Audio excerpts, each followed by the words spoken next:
And that top and that top, you get me. I like that. Look at that. We mentioned Look at color that. nice You know little what I'm color coded. Did we plan that? We did. We didn't plan that. Spend more time together.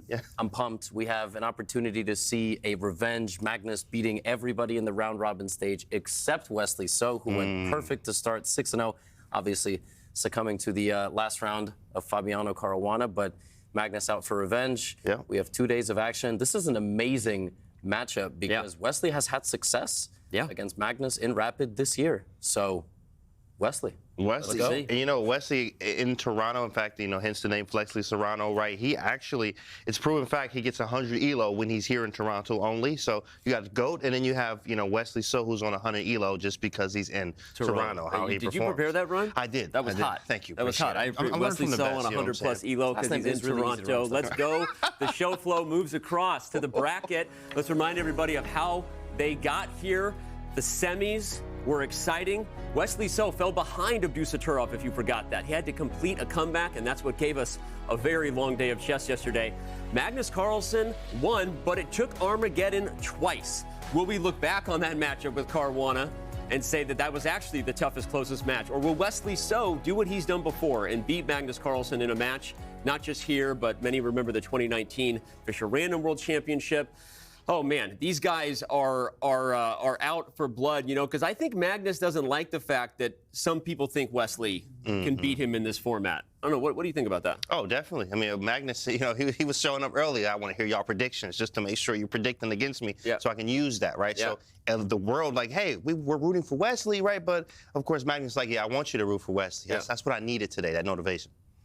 I will say, and to the fans at home who are aware, this is very much a situation where the world knows who the favorite is based on past experience. It's almost like a Djokovic showing up to a final. The whole tournament, we're sitting going, is he going to make the final? Well, now he's in the final. And we see his opponent almost feels like, even though we are all fans of Magnus and probably Wesley, we're secretly kind of rooting for Wesley for a big upset here. Just a little chaos. We all love chaos. We all want a little drama, a little chaos at the top. Look, we had drama yesterday as well. We talked about how they got there with the bracket we showed you. Let's give you a little bit of a highlight reel of how things went down. The stage is set for the deciding match of the Champions Chess Tour Finals.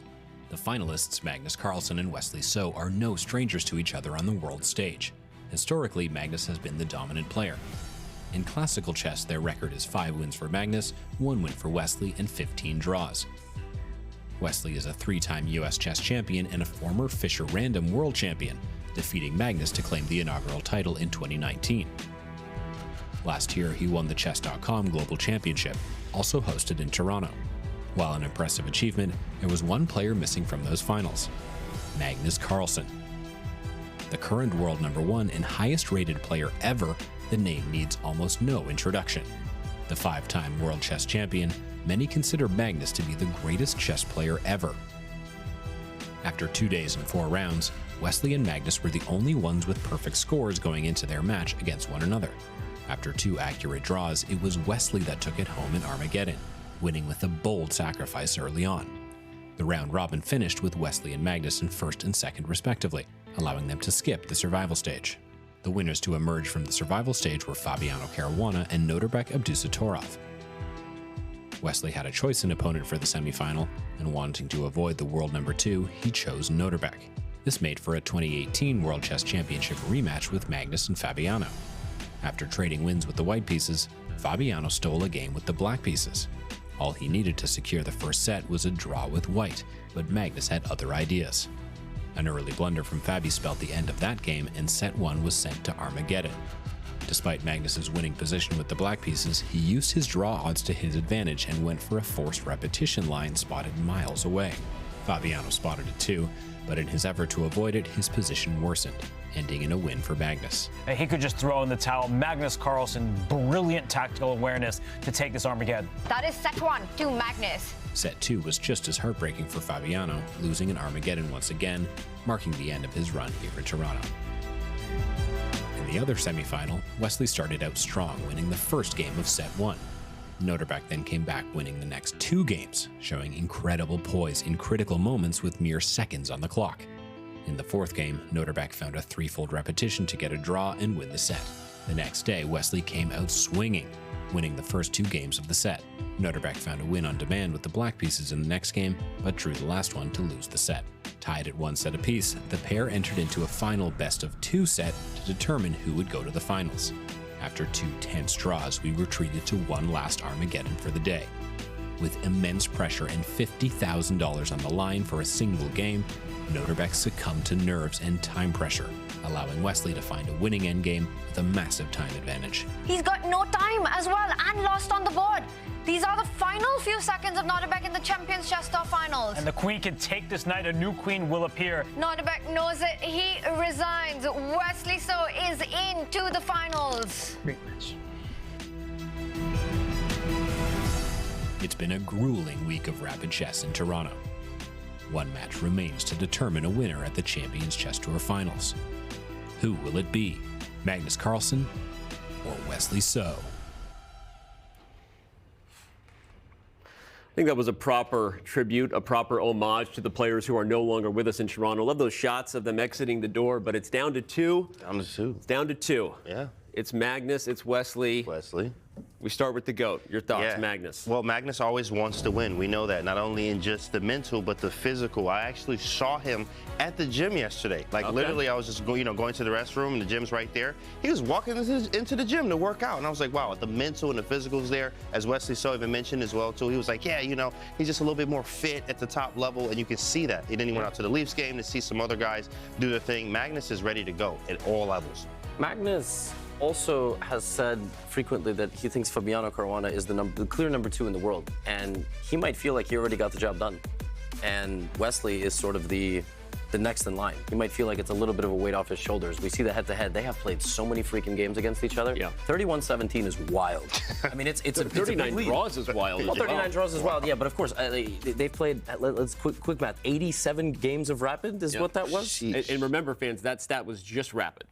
Yeah, It's just rapid. It's not classical. It's not classical. Not blitz, They've played so many times. And a better stat is, what is Wesley's win percentage in all 3 types of formats? That was 31-17. So that's like a good basketball team. Yeah, it's like a third-place basketball team right there. Wesley's beaten him 17 times. And this year, he's beaten him a couple of times as well. So we'll see which Wesley shows up. Magnus is doing Magnus things. We'll see which Wesley shows up to battle Magnus. Let's remind everybody of all those Magnus things that he has done here through the first 6 days in Toronto. A 7-3 record overall in his white and black games there. Misread that one, but I want to jump to the brilliancies, by the way. He's played 8 of them. Wow, that's tied for most with Wesley So. That's a fun little stat right there. Crazy. A 5-1 Armageddon overall record. Candy, biggest stat that jumps out to you on the Magnus scoreboard? That 5-1. That 5-1 overall is the biggest for me. I mean, obviously the 8 brilliancies is nasty too, but that 5-1. And guess who gave him that 1, Danny? Oh, that's right. It was Wesley. Yeah. The question is always, can you stop Magnus? Wesley has done it already once today, but now more games in the match. Yep. We heard Hikaru on his way out say that if Magnus gets more games, it's obviously more of an opportunity for him to make a comeback if he goes down in a match or if the match is tied. We saw it against Fabiano. He did come back. I'm going to go back to the fact that that match was a barn burner. 2 times it went to Armageddon versus Fabiano, and Magnus still managed to overcome. Yeah. And Wesley roaring back against Noterbeck. I mean, it's pretty clear both of these guys deserve to be here. Yeah. So now we're just going to have to see who the champ is. Who the champ? Right. The champ is here. These guys do deserve to be here. We're happy you're in here with us. Another person who's in here with us right now is Kaya. She's been patiently waiting for a chance to jump in. So, Kaya, good morning. Hey, Kaya. Morning, Kaya. Good morning, Danny. Yeah, it's patiently is the word. I mean, these chairs are so comfortable. You can fall asleep here. I don't know how the players sit here for such a long time, just so energetic. And that's what it's all about today. You know, we started out back in January with hundreds of players in the first qualification. We took the top 8 players here to Toronto. They have been fighting it out now since Saturday. We are now left with 2 chairs, 2 players to fight it out for the ultimate title. And, well, Magnus Carlsen, he is now known as the GOAT after traveling around for chess for many years now and asking the question, who is the best chess player of all time? So many times I heard people answer, Garry Kasparov. But more often now, over the last few years, people start answering Magnus Carlsen. And let's hear what the other players here in Toronto said about Magnus Carlsen before the tournament started. So first of all, what is your take on Magnus Carlsen? Growing up, he was my idol because when I started playing chess, he became world champion. 2013. It's always pretty cool. I play against him, and I'm happy that I managed to be quickly in the top so I could compete against him. So he's really exceptional player and amazing champion. I mean, he still is the best player by far, I would say. I don't think he's as motivated in chess as he once used to be. And Magnus Carlsen is, of course, he's incredibly strong. It's very hard to play against him. Well, Magnus Carlsen could definitely be considered the greatest player of all time, or at least in a close battle with Gary Kasparov. Yeah, it'll be interesting to play against him, see his form, and hopefully Lee Silvas can put up a good fight and maybe beat it. The difference between me and Magnus was like 300 tour points, so it means a lot. So I think that speaks for itself, as people like to say.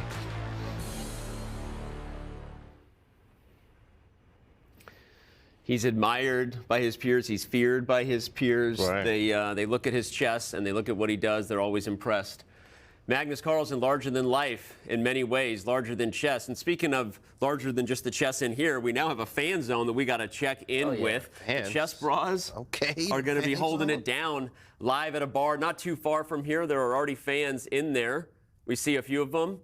I think there's a lot of fans in there. We're seeing through, like, ooh, somebody's filming right there. Eric and Amon are going to be hosting. If you're looking for a different flavor of commentary, you can head over to the Chess Bra channel, as they will have the call with a lot of fans who will probably have a great and a safe time. Is that Ariane Tari right there? That is. That's Ariane Tari right there. Grandmaster? That is a Norwegian Grandmaster. But all right, those are the fans who are here to cheer for Magnus. Well, guess what?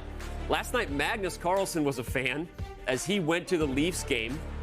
And he was cheering for a score that it didn't look like they were having a great time. I mean, just look at that. They were down 5-0. Yep. I'm sure they were having fun anyway. But, Levy, tell the fans if they missed it, what happened in that one? Yeah, that's all I saw. I did not actually see the update until this morning. I thought this was hilarious. You know, you take Magnus Carlsen to a suite in a hockey game, and the home team's down 5-0. Well, the Toronto Maple Leafs scored 5 goals in the third period, which sources have told us has never been done before, but there's going to be hockey fans in the chat that might disagree, or we are just totally wrong.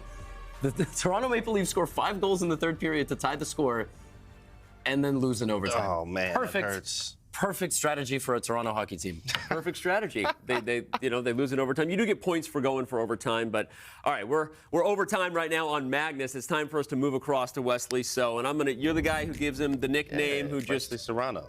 You've seen him do it now 2 years in a row. Absolutely. Your thoughts? Well, 100%. I mean, last year when he did win, the CGC, I mean, the big money prize there, all the players he had to go through, and it was very, very strong field. I mean, you see him here in Toronto. He feels so good. You can tell he's in great spirits, and he does get that extra 100 elo that carries over from last year, just because of what he did last year in Toronto. He already took out Magnus too as well.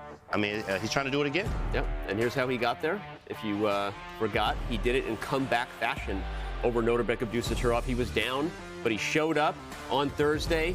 Not one, but 2, 3, really, if you consider the Armageddon matches. And Levy, back to you. Your thoughts on Wesley So and whether that chess has a chance to continue now that he's facing Carlsen. Listen, Toronto has been his city. Last year, he knocks out Hikaru, and then he wins the entire thing. This time, he's the top seed. He chooses Nodirbek Abdusattorov. He makes it as dramatic as possible, so we get more viewership. He wins the Armageddon after an 8-match day. Crazy. He picked his opponent, and he sent Magnus the hardest opponent he could possibly find. Magnus overcame the challenge, so now Wesley's going to have to take down Magnus. That would be some epic stuff. I love the call there, because as a guy who's been accused of scripting a few things in the chess world, I will say that if you were to script some content in terms of how Magnus Carlsen falls behind against Fabiano Caruana, not once but twice. Epic comeback in Armageddon. I guess Fabi sent the second one, Armageddon. And then Wesley So finds a way to give us the most possible chess he could. The round robin where they threw down, speaking of giving all that he could to chess, was a big match, because Wesley So, after losing an Armageddon bid, quote unquote losing, Magnus won black, Wesley blew him off the board. Yeah, he sacrificed a knight, a pawn, a rook, right? The rook, you didn't scream it. No, I didn't scream it. I'm trying to save my voice for the screams a little bit later. Okay. But incredible game. His 6 days in Toronto, we have that up on the screen. I mean, he's tied with the most brilliancies with Magnus. That's really all we got to look at. They should have just put that bullet point up on the screen. And, he's the only one to defeat Magnus in a match here in Toronto. This looks exactly the same. I mean, I was looking, I was like, yo, is there like, did they change it, production? No, it's the same as Magnus. 5-1 in Armageddon. I mean, it's crazy. They're the same person in a different universe. Yeah. Spider-Man meme. I mean, Canny, you're making a great point. The stats are just strikingly similar, right? I mean, they have both played the best chess of any two people, and I guess that's why they're still here standing. And still here with us inside the playing hall is Kaya. She's been waiting again to weigh in on So. Kaya, what you got for us? Yep, still here. Danny still in this comfortable secret lab chair, and I'm sitting by one of the boards. So we started out obviously with 4 tables, 4 boards. Today there will only be play on one board. This is not the board, so that means I'm allowed to touch the pieces. I'm not going to screw up any DGT stuff here, and it's going to be interesting, right, to see when the players come. They always organize their pieces the way they want it. Shadub, Magnus Carlsen, always puts his knights like this. Wesley So, however, he likes to have them facing towards the heart. Both knights facing like this. So this is what Wesley will do when he comes to the board today to play the first game with the white pieces. He is the top seed, remember. So I want to ask you guys, what do you think will be the first move in the big final when Wesley So has the white pieces in game 1? It's hard to guess first moves, but I'm going to guess that he doesn't play 1e4. He struggled with 1e4 against Nodirbek Abdusaturov. A couple of his losses came with that, and he told me hanging out in the lounge that he was not too happy with the opening there. So will he play 1b3? I guess I'll guess that for funsies. But I don't think we're going to see e4. Wow, that's a good observation. I actually thought he would play e4 because of based off the interview that you gave with him, and he was like, yeah, you know, favorite opening. He said e4. I was like, oh, cool, e4. So feels like that, but you have a great point. He just didn't do well with e4 against Abdusaturov. Yeah, I'm going to predict that e4, you don't know if Magnus will play e5 or c5. E5 is symmetrical. It's going to be a Spanish or an Italian, and he will ease into the match. Or Magnus could just show up guns blazing with a Sicilian. Right. And I kind of feel like Wesley might want to ease into it and play a d4 because that kind of controls the action. We're going to get a traditional queen's pawn, the d and c pawns, but I mean, he might show up and do whatever he wants. So, but my guess is d4. I like that take, though. If he doesn't want to fight in game 1, maybe avoid e4 because of the Sicilian. Kaya, what do you think? No, I'm just going to say what I'm hoping for, and that is exact same as you, Danny. I'm hoping for the b3. I love that opening. So much fun. And Wesley So, well, he is here, ready to fight. This means so much to Wesley So to be able to fight for it and maybe have the chance to win the Champions Chess Tour 2023. We did sit down with him before the tournament to talk about what's at stake here. So we are here in Toronto. I am Kaya, excited for the CCT finals here with Wesley So. Nice to be here in Toronto. Yes, good. I'm also very excited, and it's good to see you back after such a long time. Only 8 of you made it here to Toronto. So what makes you excited? I did very well last year. Yeah. Hopefully it's a good sign, and it's the same place. You know, this one my most favorite hotel from last year, so hopefully that's a good sign. What are the fans in for this week? You know, things are going to happen very quickly. Right from the very beginning, there's a lot in stake here, so players are going to be very competitive. And obviously, some time ago, you learned that the finals would be over the board. What was your reaction to that? I don't know if you know, but we're playing in a computer, right? No, we're playing over the board. Oh, we're playing in a real board. Yeah. Oh, so you're learning that now. Yeah, I was quite confused. I don't know what Magnus has been doing playing online all this time then. Wait, okay, so thank you. Yeah. Can you describe your playing style? When I was younger, I would always play 1e4 and play the Sicilian with black. Like, I was very aggressive. I'd go for mating attacks, but I could not play the endgame. And then when I turned 16, I started reading a lot of opening books. And then when I reached 2600, I realized that you cannot just go for the attack every single game and hope to win, because 2600s are not stupid, they will. And what would it mean to win it, Wesley? It would be amazing. My last tournament of the year, it's really a big deal. This year is much stronger though than last year. You got Magnus, you got Sati, you got Hikaru. So there's a lot in stake. Wesley So, thank you, and good luck in the CCT finals. Well, we know how much he would want to win, and here are the odds for him to win, according to the Chess.com stats team at this point, based on a long and lengthy kind of probability algorithm simulation. I'm not going to tell you how we arrived at this, because I think most people tend to agree with it. Magnus was a 50% favorite coming in, Wesley 7. Now it's a 0.25%, 25% chance according to 75%. But all right, there's a chance both players are about to come in right now, and they typically like to get ready. So I think we're going to get out of here. Let's throw it across the sea, the Atlantic, to Tanya, Robert, and David. We know you guys are waiting. You're as excited, I'm sure, as we are to see what action goes down on the board. So, Tanya, how you doing today? I'm doing good, Danny, and super excited about everything that's coming up. We've been building up to this moment all year round, the fight for the championship, and it is between the two best performers. The top two finishers of the round robin is the world champion taking on the global champion. Clash of the Titans, however you look at it. How does Wesley defy those odds today, Robert? Well, we've been really waiting for this clash for over a year since Wesley So took down the 2022 Chess.com Global Championship and Magnus Carlsen won the 2022 Champions Chess Tour. So these two players, they came in as defending champions. Only one of them can escape and keep their crown. Who will it be, Wesley or Magnus? I think Magnus has to be the favorite, as I always say, but Wesley will give him all he can handle. Yeah, it feels like a unification match in some way, and it's just a tantalizing prospect. If we see anything like the chess we saw when these two met in the round-robin stage, then I'm going to get my popcorn out and just enjoy. But yes, Magnus, I think undoubtedly, even Wesley So will admit, he starts as the favorite, but he cannot relax. One move, one slip. And Wesley put on this set 3.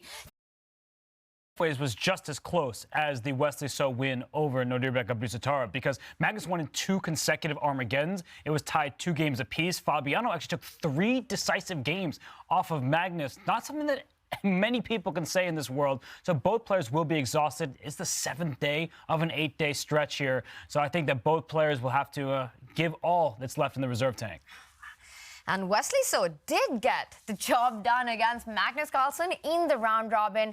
He went all the way to the Armageddon, but Wesley, with probably one of the best played games of the finals so far, he took the match in that one. He's got to find that same chess, that same provocative, aggressive play as he did in that one, David. That was a memorable encounter. Wesley throwing sacrifices out there, going straight directly for Magnus's king. He needs more of the same. He cannot be too deferential here. He cannot give Magnus too much respect. It's going to be a long match over today and tomorrow. But Wesley will need to take his chances. He will need to show that same level of attack, of aggression that he displayed in that one game. Yeah, that move, knight to g5.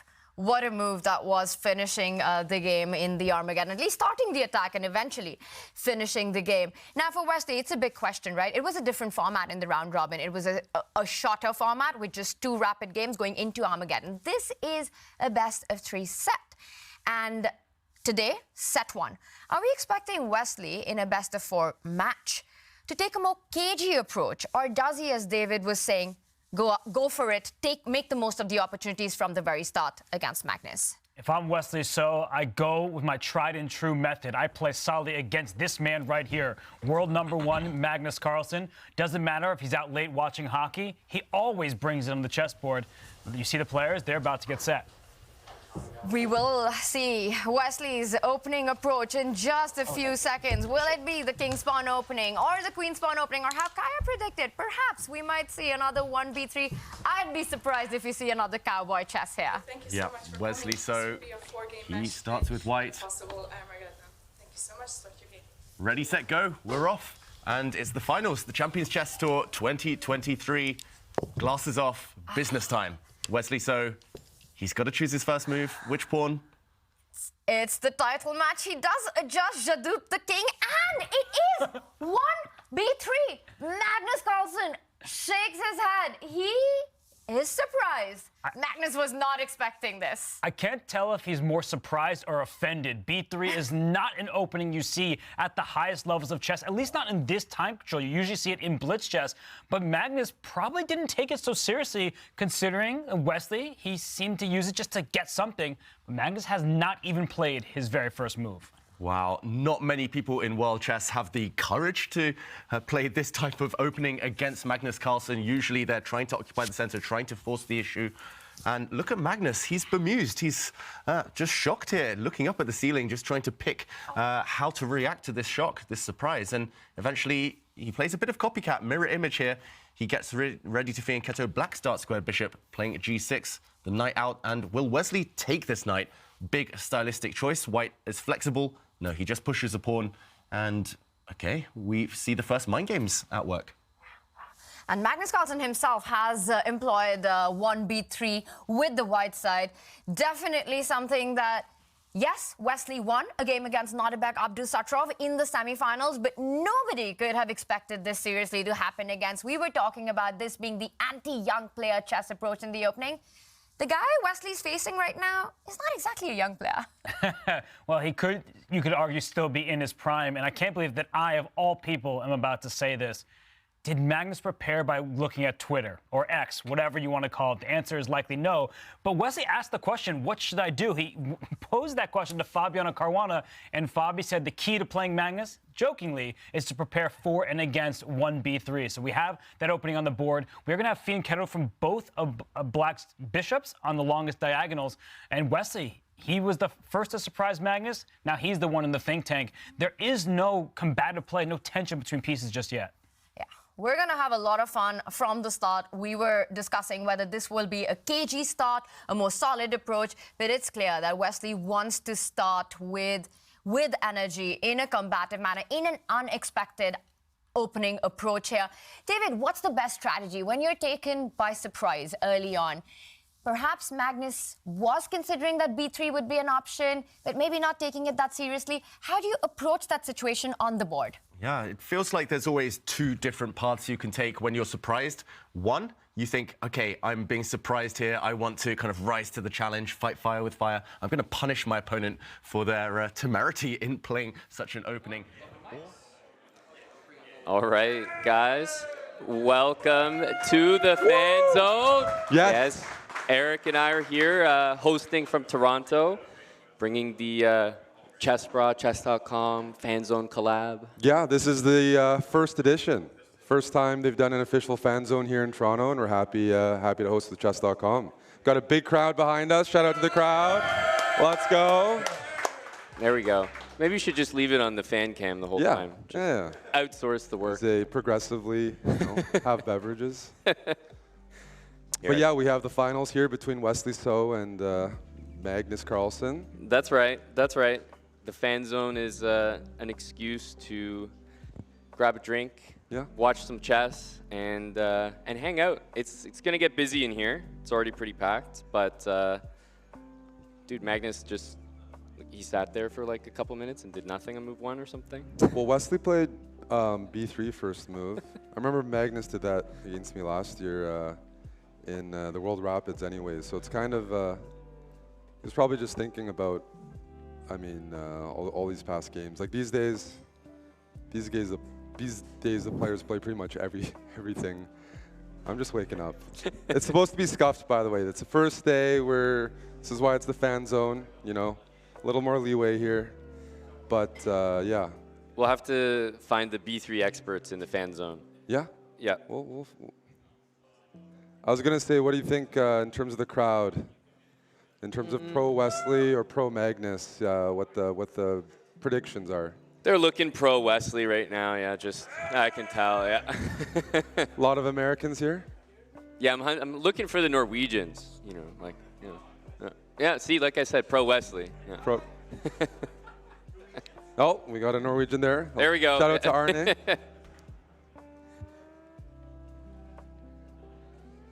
Yeah, I think people they can see that you're standing, so they're ready for an Eric Hansen chair throw? No. Yeah, or maybe a dad pod shuffle, you know. You got some space. The music comes on later. But yeah, for those that don't know the format I'm on for the finals.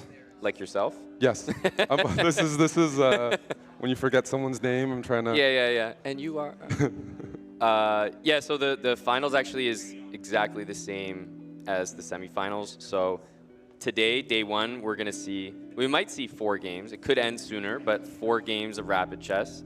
And if it's tied after 4 games, then we'll go to the Armageddon. And obviously, as fan zone hosts, as good fan zone hosts, we're hoping for Armageddon.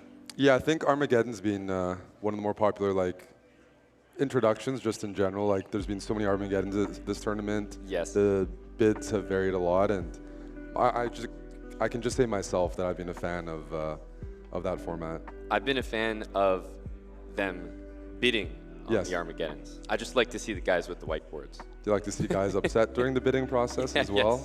Yes, I do. So we need more of that. Shout out to chess.com for this brilliant addition to the show. And I guess it is interesting. Magnus has done very well throughout the tournament, but his one match loss has been against Wesley.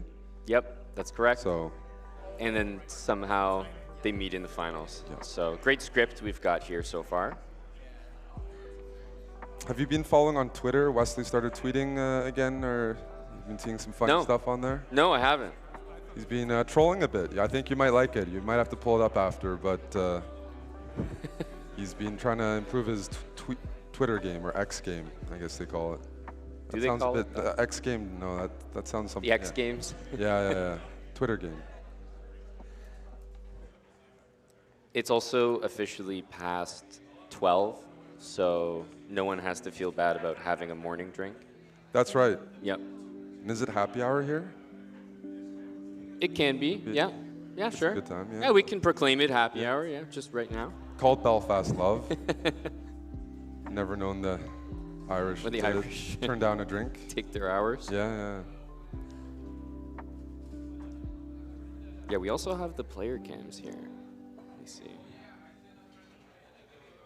How do those look? Oh yeah, here we go. About as excited as they could look for a B3 game.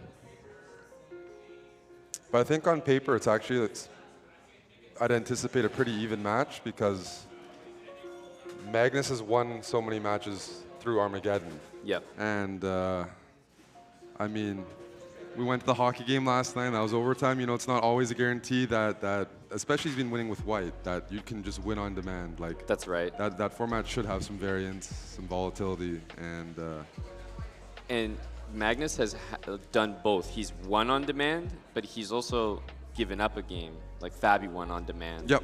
So he's had, you know, the experience on both sides there.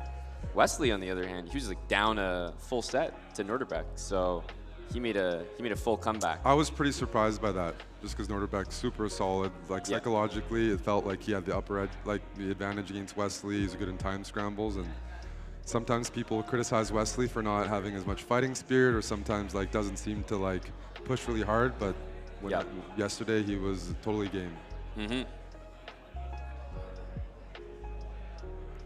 Yeah, we're still in the early stages here of this game. Not gonna pretend like I understand what the Knight's doing on A6 or anything. Well, it's like a bit of a Queen's Indian setup a little bit, and then you got a Fianchetto dark square bishop. I don't know. Trying to see how deep this place goes. Oh, look, who's this guy? Hey, who's buddy. this guy? Mr. Canny, GM Canny, how you doing? Last time you came on stream with me at the house, I ran into, if you remember that bullet player that was, yeah. So I got to be a little careful around you. Retracting. Yes? Yeah. Oh, be careful about taking the jacket off. Yeah, we got to check. You know. Make sure those guns. Oh, you know. You know, COE. Amon's going bouldering tomorrow. He's building the lean. That's right. Yeah. Yeah, I'd love to see Kainty on the bouldering wall. Yeah. You will? Oh. Okay. He's going to call you out. Confirmed. Everyone, we just confirmed that. Kainty's going to be bringing all his muscles up the bouldering wall. There will be a mic for guests. We'll bring some people in. Yeah. Just early.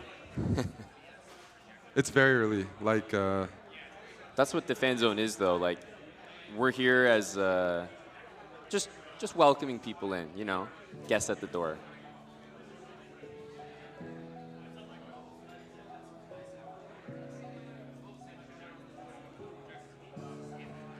Living and dying by the eval bar here. Slight edge for white. And this is the first time this tournament, I mean, the focus is only on one match, right? It is the finals. Yeah. Some rounds we've had the issue where there's just been too many exciting things happening at once. That's right. You could always say that, oh, with one match, like if the one game you're watching is not exciting, it's not a very interesting game, not a very interesting time. But I think Magnus and Wesley have both been a part of some crazy games this tournament. So.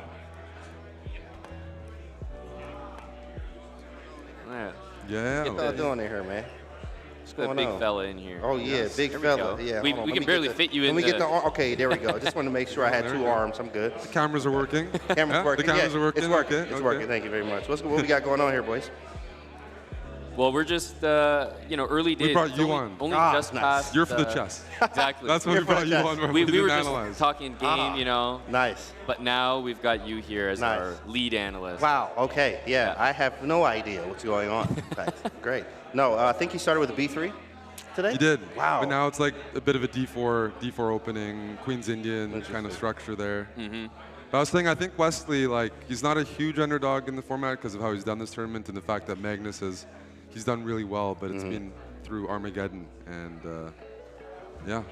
How do you feel yesterday? We saw the tweet, everything. It was nice. Oh yeah, the hockey tweet. Man, the hockey. The hockey game was fire. Oh that yeah, was, especially third quarter, right? Almost one of the biggest comebacks in history. I feel like we got done dirty by the chess.com broadcast. Wow. Because they brought up the tweet. I think you were on the desk. I was there. I was on the desk. They brought up the tweet. They did. Oh, brought Magnus to a hockey game, and it was 5-0 for the other team. That was the point of the tweet, Yeah, and then so we got done dirty because they were probably like, oh yeah, terrible hosts. Terrible. Why did the chess prod do that? But Toronto came back. Yeah. 5 goals. In the third quarter. We ended up losing. By 1 point? But we scored 5. That's crazy. So come on, you gotta get. You get some credit. Give our hosts there. some credit Some here. credit there, man. These guys are a great hosts. He was actually wearing a Leafs jersey with chess I saw on the that. back. Oh but man, I didn't official. Yeah, it was Saw good. that. Yeah, that's kind of fire. That's pretty fire. So plans and ideas here. But what's the time? Oh, right. Okay, 7 minutes for Wesley. Any predictions, boys? The 7 minutes for Wesley is crazy. I mean, usually, 7 minutes. Sometimes in interviews, Wesley talks about Magnus like it's so hard to beat him. Right. Yeah. No, when so Wesley's on his terrible. game. Yeah, exactly. Yeah. And it just depends psychologically how he's feeling today. Because I think, when he's playing on his game, you can absolutely beat Magnus. Do you feel like he does that just to kind of throw Magnus a little bit? Oh, Magnus is so good. I couldn't possibly beat him. I think he does that. In fact, a little bit of psych and also pressure. He gets pressure off of him, almost a literally don't care type of thing. It's hey, you know what? I suck. Magnus is better than me. Yeah. He's go easy. You hear him say yesterday, go easy on me, Magnus. In his own right. Right, but he knows what he's doing. He's very strong, guys. He's very strong. I think you do that too, Amon, on stream sometimes. He's I think he does that. I think he does that too. He gasses him up a little bit, right? I think you're right. It's a win-win. If you lose, they're so strong, and if you win, then you beat someone so strong. I guess I got lucky. That's how it is. Leaking all the streamer tricks out. Oh yeah, I see it. You know what? You're right. Let me be quiet. C5. Okay.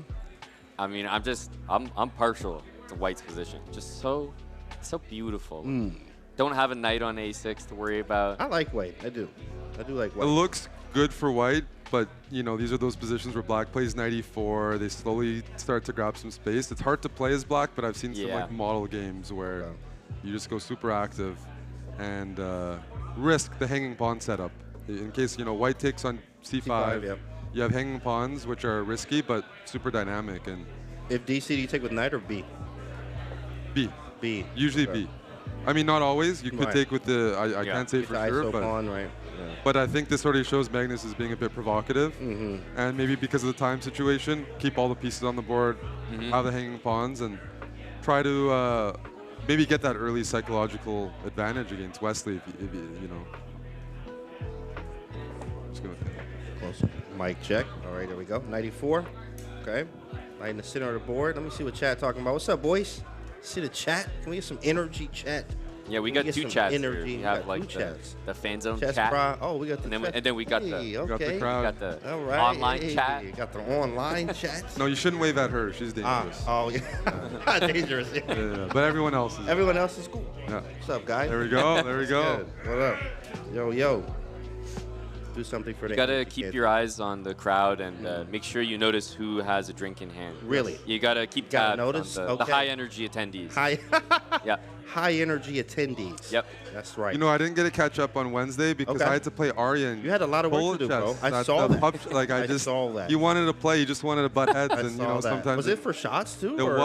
Yeah, we delayed them. We delayed them, but we did. We did. I played a lot of games. That's a lot of. We had a lot of water during those matches. A lot of water. A lot of water. Yeah. Shots of water. Yeah. Yes. It was a good night. It was a very good night. Very good to see y'all. And you were playing. I was playing with some of our buddies though. Yeah, some of them. Yeah, Danny, and then also played with Mike. Do you play with Trevor at all? Trevor was my teammate. Oh, see, that's crushing. Get off the board. He's a chill teammate, right? The guy's just like yes, like whatever you want. You know, yeah. He was out in Oslo too. We were out there together. Does he live out there or no? He lives here. Oh, he lives we here. brought him. You We brought came him with there. you. Yeah, Okay, exactly. I remember he was out there in Oslo. An import. We're trying to grow the crew. Right. Trev and Canty, two similar gym beasts. Yeah, he nice. He got the little bicep. You know what I'm saying? I say he curling like some 30s. I'm doing 40s. This is crazy. Yeah. Oh my goodness. Curling 30s. I'm curling 50s, but you know, a little 30 pounds. That's cute. You know what I mean? Work your way up, baby. Let's see it. Also been boxing a lot too lately, Juan. 8 months of boxing, bro. 8 months. So were you training for something that never happened, and now you're just a beast? Like you're just waiting to be unleashed. You're in a cage. That's exactly what I'm doing. In fact, it's just waiting to be unleashed, bro. If you ever schedule a match, they'll have your training for that match plus the other additional training every day, bro. Yeah, I'm not lining up.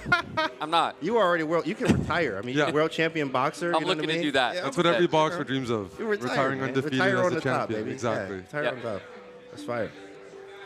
So you're targeting maybe 2024? Yeah. I'm just gonna be training just so I'll be ready. As always. Then, you know, one day I just come out there. Can't even boxing. Just a little bit, and then exactly. Bam, and then like I just picked it up. You know. No, he's a Jedi. You don't know until. Don't give all the secrets away, Eric. Stop it. Giving all the secrets. So how have you been enjoying the desk? We've been seeing you on the desk man. there with Danny and Levy. Yeah, the production honestly is so big. Oh, you remember? You remember? You didn't come last year, right? No. Yeah, you were here last year. Doing it I remember. Yeah, it was like the production's so nice. It's actually a little bit nicer now too, with the stuff behind us. I mean, everybody's good, bro. Oslo's fire too. Got the Oslo crew out there, so it's been good. It's been real. We got good. 3 areas now. We got like the the desk. The desk. We got the FANZONE. Correct. Oslo. Correct. We're just trying to compete here. We're a low tech setup and a high energy setup. Yeah, that's how we compensate. It's we pretty got nice people though. instead. I like how everything's set up. You got the high energy back there. Y'all guys don't see the high quality stuff we got here, guys. We got cameras and everything for y'all. It's fire.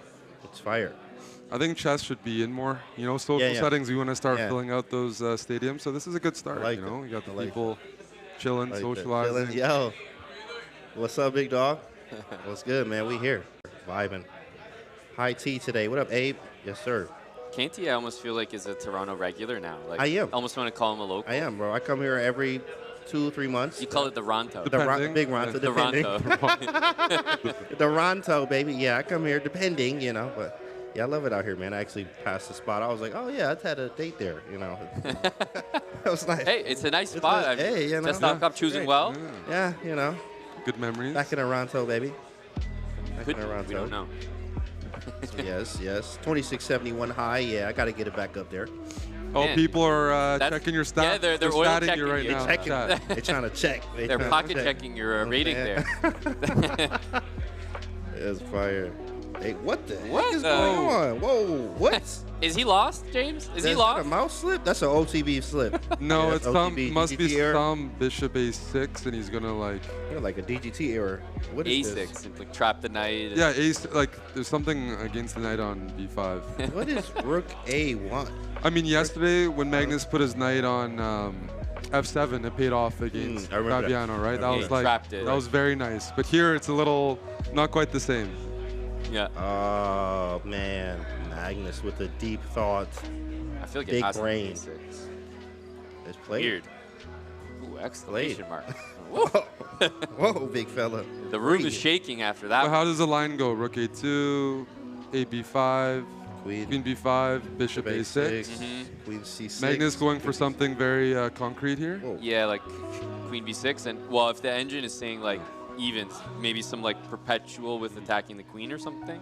Yeah. One thing I like about watching these top players is, let's say, in Magnus's mind here, he's looking at some position where white's rook is on a2, and they're so good at identifying really poorly placed pieces and just like letting that sit there the whole game and misevaluate the position. You're like, oh, I have even material, but actually your pieces are just all a little bit worse. Wow. And maybe the rook on a2 is just totally misplaced in some longer term position. That's deep. That's that 2600 thinking. It's very nice.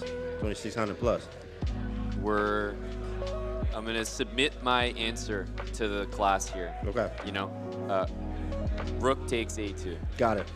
A takes b5. Got it. Right. In fact, I can even hitting throw it. Now, before late splitting, there it is. Yep. Hitting, and then splitting. There it is. Bishop a6. And then queen and then e6. if and then take, rook f. right? Yep, rook db. You're sliding over. My goodness. Queen here, and now the hunt is on for the queen. So if bishop here, we have queen b5. b5 again, and like I'm not exactly seeing it.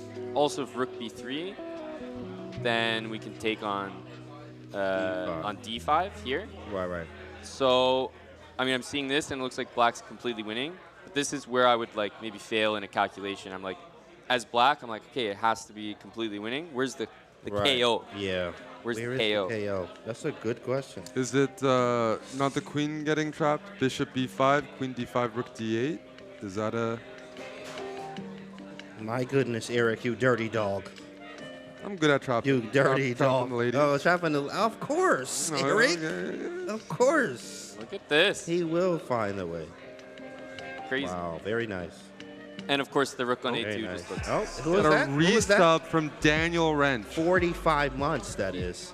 We're really From letting Danny Wrench in the chat like that? He's in the Surely chat. all the mods must be at the fan zone. But Danny did That's earn it about a right. bit with the recent bullet match versus Ariantari that may or may not have been streamed. Wow. Actually, A late night match. Wow. How did that go? I got to know the stats on that one, Danny. You gotta ask We're gonna Danny talk about that one. after, but let's say Talk about he's that, still Danny. in his prime. Yeah, no, put it that way. no That's what they say. spoilers, but spoilers. he's still swinging. Okay, Danny. Hopefully Danny drops by at some point. Maybe not today, but tomorrow. Definitely, You know, during the definitely. Danny, we're waiting for you at the fan zone here, buddy. Let's go. Let's go. I'm doing this fan zone. I'm actually doing chess comms. Hey, we're here at the fan zone. Here with the boys. Yeah, okay. And having a good time. Yeah, you're gonna be getting some segments in. Yeah, and I'm gonna do it like this so you can get the biceps. Hey guys, Get a little flex I'm at the in. fan zone with my biceps. I think and you this guys. is where we could learn from James. The the posing. angle. He's got the classic. Yeah. Hey guys. Yeah. Hello. That's what we're doing. That's what we're doing, chat. Perfect. What's up, Johnny? Good to see the chat, man. Yeah, Johnny DJ's coming by today. Oh, you coming from, by, bro? Colorado. So we got some travelers, you know. We got Fire, man. Colorado too, bro. people Shout out coming to you. from. I wonder. Yeah. I don't know who's traveled the. I was the about to farthest. ask. Yeah, we got to get some recognition, you know, for the Fire. longest distance travel. That's right. Yeah. Shout out to you guys. All right, boys. Let me see what I have to do or when I have to be on. I'll be back with you guys. Yeah. So, Take it you know easy. what I'm We'll be here. We'll yeah, be we here. here. We're gonna be Hell here. yeah, Give me a we'll be hug. here. You know where to find us at the fan Right, zone. that's right. Yeah. They said Eric looking slim too as well. Somebody in the chat was like, Eric, They're looking just slim. making jokes. Oh, they're making jokes. Yeah. I almost jumped on him. Don't talk about Eric. Shout out to Canty. All right, boys. You know what I'm saying? See you in a minute.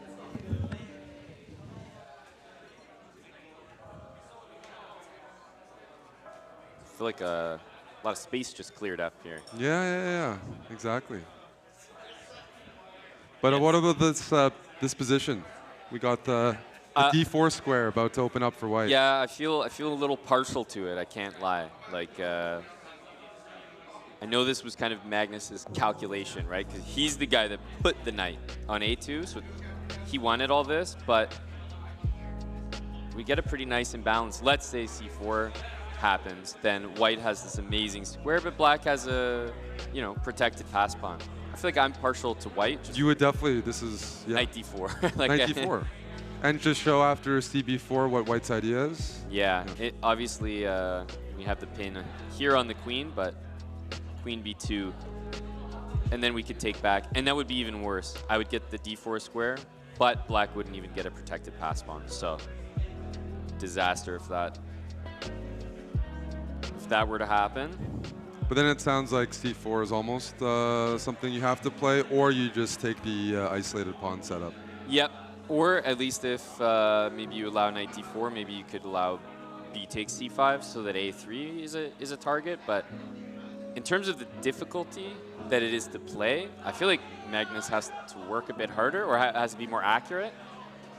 I mean, it's just not the position you want against Wesley, where there's no dynamic chances, clear strategic goals for white, and just not putting him under like the time. What happened that time advantage for Magnus, right? He was ahead, and now he's behind. I think it shows a bit of discomfort. I'm gonna get our other scene ready here with the player cams, but I want to make sure we have the clock on it.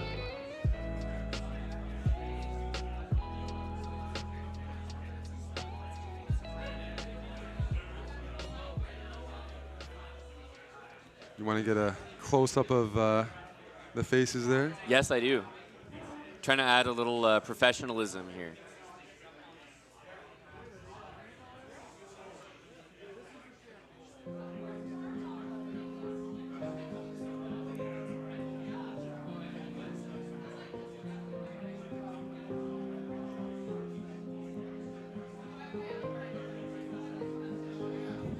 How does that look? It's decent. Yeah. Well, it's not supposed to be perfect. No, but we got the clocks for everyone now. There we go.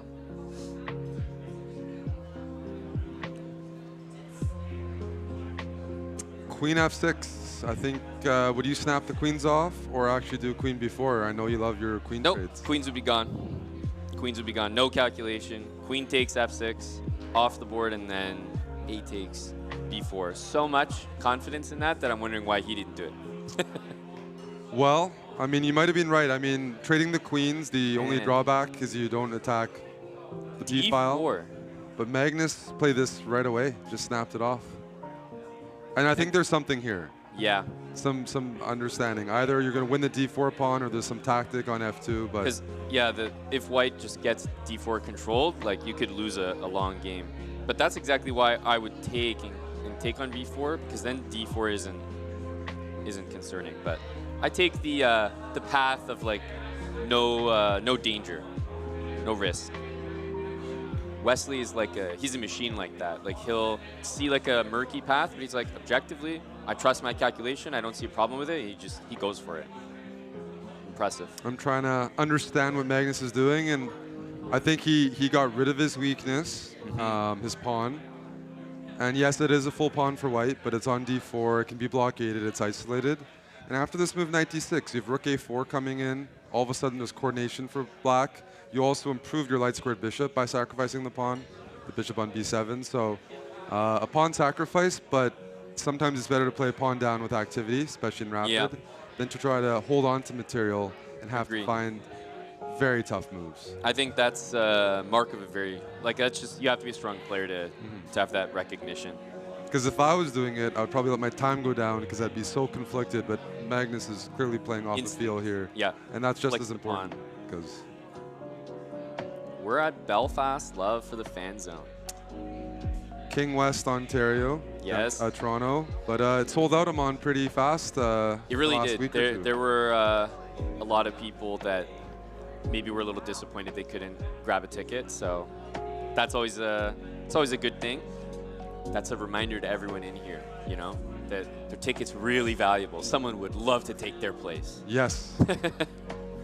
It's always a good problem in chess to have if things sell out. Yes.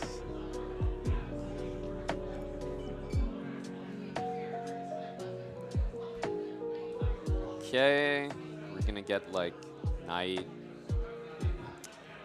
Yeah, hard to tell if we want like knight f5, giving up b5. What are the tactics here? So queen takes b5. Magnus is playing a pawn down very confidently. You know, like the moves is like they're all sharp. Really doesn't care. Both guys have a minute. This would feel so shaky to me. Yeah. I know if the queens are traded here, black should be pretty confident in winning or blockading the a-pawn with the current configuration, which has the a-pawn fixed. Yeah, this is a case. Knight takes knight would be the, you know, safe approach, but Wesley goes knight f3, which, I mean, actually poses some real, real problems. You have time to go knight d6 right now if you want to protect your rooks, but I think it is a good point to mention. Wesley could have taken away some risk here. Yeah. And showing some ambition by playing on. Because even though white's up a pawn, there's some loose pieces. The queen's getting chased around, and they're under a minute each. Yep. Yep. Like queen b3, you still have some problems. I guess we'll see knight d2 there. Yeah. Knight d2 looks like something. And then the rook can even swing to f5 as well. Yeah. White is up a pawn, but black is more active. Yeah. Yeah. Wesley's down to 19 seconds, it says there. But I mean, the accuracy of the scheme for both is just, it's crazy. Almost 99%. And it feels like the game is so dynamic. You know, the chat's calling for a draw. I feel like this is one of those games when top players play it, you're like, oh, it'll be a draw. But if you were on either side of this in a game, you might expect winning chances for both. Like, for sure. Yeah, if you're black, you're like, oh, I'll probably gang up on f2. And if you're white, you're like, oh, just send the So a-pawn. after queen f3, are you trading queens, or are you playing something like rook f5?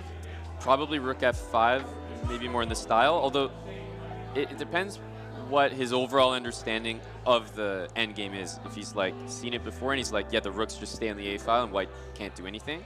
Oh, takes rook e3 is not yeah, possible. rook d3, rook e3. Rook f5 I was looking at. Yeah.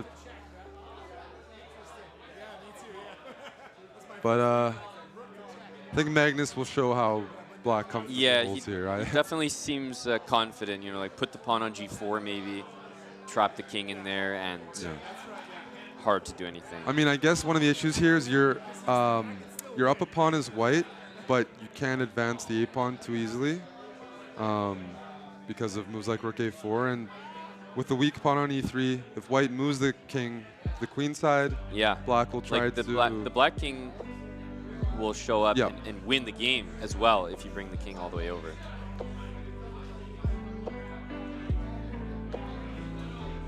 Well, I could still lose this for both colors. Yep, both sides. That's all. That's the trademark ends. In fact, it's fortunate that white has rook a2.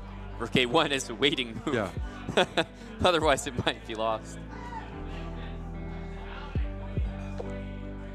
So g4 gives you the e4 square. h4, however, makes more weaknesses for white. Under 10 seconds here. Yeah, for both. Hard to imagine rook a4 doesn't get played. And I mean, as Magnus, you can't really be more ambitious than that. Yep. Not in that position. No, I mean, he had no sweat. Like, that was a draw where black's down a pawn, but even though the engine might have wanted him to keep his pawn, he would have been begging for a draw from a terrible looking position. I feel like Wesley would massage that play for a while, but he went for the active pawn sack, which is made his life actually so much easier. Yeah, that's right, all against b3. I mean, I think that was a fighting first game. Magnus played very provocatively. Wesley had some small push. Yep. I think it's a sign of, you know, things to come in this match. Like, Wesley's been in form all week, and in that case, it should be a very close and competitive day. Yeah, I think, you know, we'll use the classic chess. It was a draw, but it wasn't a boring draw. Yeah, it was. It's a cop-out answer. They're just playing too well. There were some provocative moves played, but when either player sensed a bit of damage, danger or risk, they were able to consolidate pretty comfortably. Yep. I guess if I'm really nitpicking, I feel like maybe Magnus is a little bit happier. He, like you said, got to play a bit provocatively. Seemed like he was playing loose in a flow, made like a pretty comfortable draw, and I mean, it was with the black pieces. It was. So now he has two white pieces in the remaining 3 games to push. No, you have to think that if the roles were reversed and Magnus had that end game or that position, like you'd be pretty happy with it, trying to play that for a win. So drawing on drawing his black, you can't be too unhappy. And from Wesley's perspective, he was down a few minutes on the clock, and he's able to climb back, get the time advantage, and get a position where generally he'd be the one playing for a win. So both players have something to be, take some positives away from. I think so. Yeah. I think so. It's also like when you're starting out a match like this, you don't want to. Well, of course nobody wants to lose, but to the point where no one wants to take too much risk. It's like, yeah, let's just both start out, get our confidence. Yep.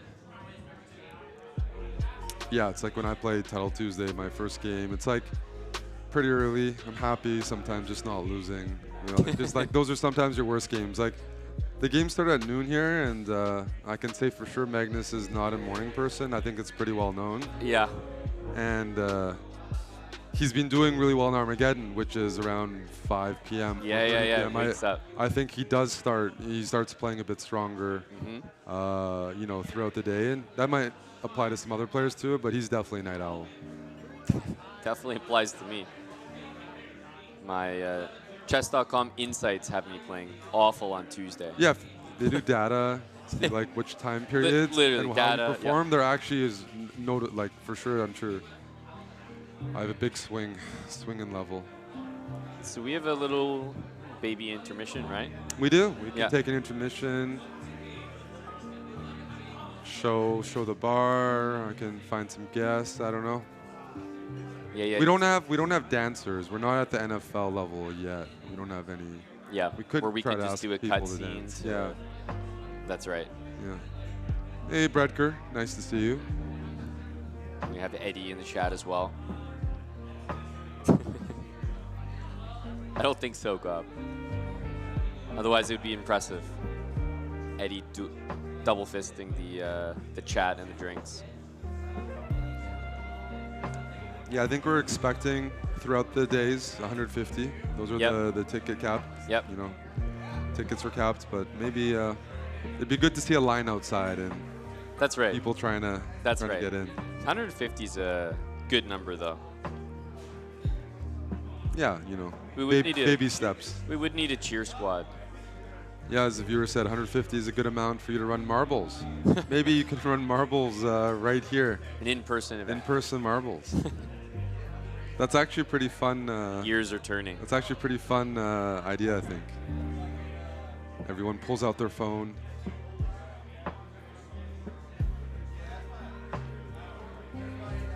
We'll have to build that out.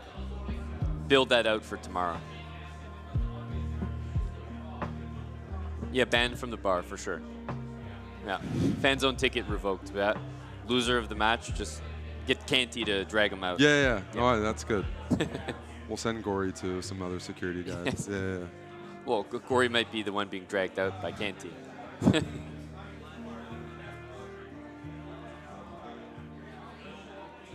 Hello, Zaf. Here we go.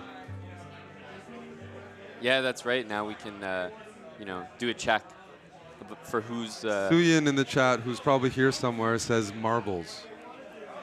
Come on, we might have to take an intermission, put on the players, and figure out how to turn this into a D-Gen.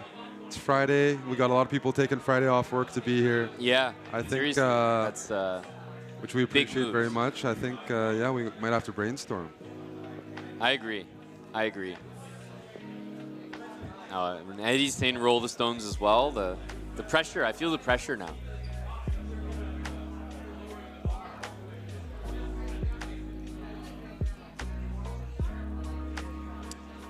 Do we know when the second game starts? Is that at 1? From what I've seen from commentary, they're spaced about 50 minutes apart. So I think in like 6 minutes would be my guess. 45, 50 minutes apart.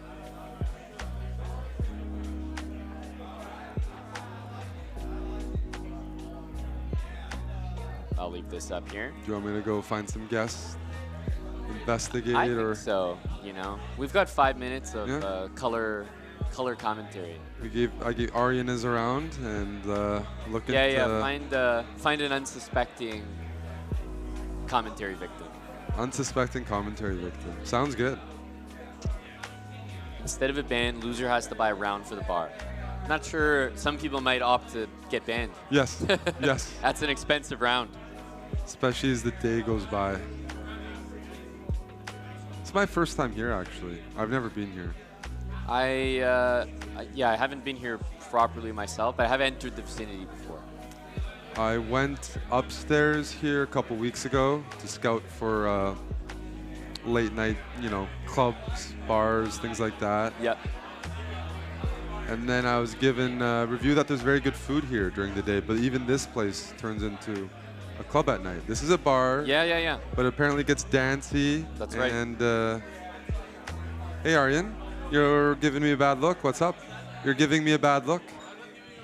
Like I'm a weak player. A condescending look. Oh, you want to come by? Do you want to come by right now? I was gonna find you. You're finishing This is what? our Aryan cam. Okay. Notice the white pants. Very distinguishable in the crowd. Well, he has a wrestling match tonight, and I can tell he's definitely getting feisty. The white pants? Yep. Like, is that kind of like, red for the bull? Is he wearing those on purpose for his opponent?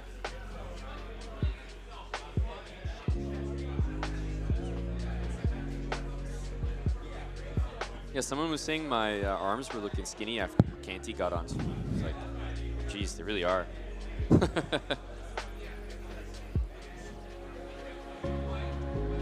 That's why I got the long hiding. sleeves. Yeah, long sleeves. Staying exactly covered.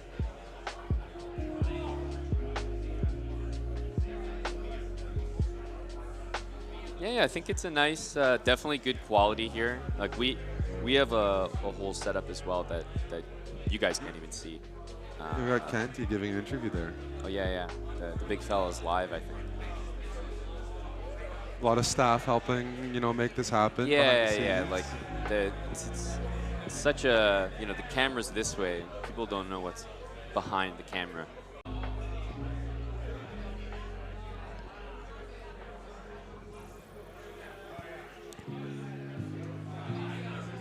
Streamer arms. Oof. Oh. Yeah. I'm not sure. Do you think you'll last the whole day standing up? No, Or that's why I just took a. That's why I just At took some a point, seat. is it going to be sitting down? Definitely. I think. We've outfitted our area for both. Yes. But we got some. I'm getting stiff here. Got some space.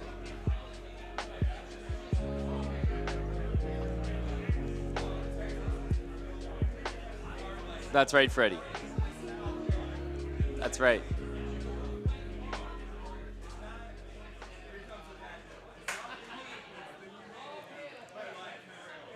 So we got game 2 coming up. Magnus with the white pieces. Yeah, I mean, at this point, just kind of wondering what opening he's gonna play. Feels like he can do anything at a high level. Can we get a special guest? There will be some guests today. What do you think his idea of a special guest is? Like a streamer, a player? See you in a bit. Hey, see you, James? I think for him a special guest, yeah, probably like a hot tub streamer type of thing. Okay, do we have any of those here? Hello, buddy. Oh. Yes? Welcome. There we go. Hey, Michael, hey, Eric. The riffraff is here. Yes.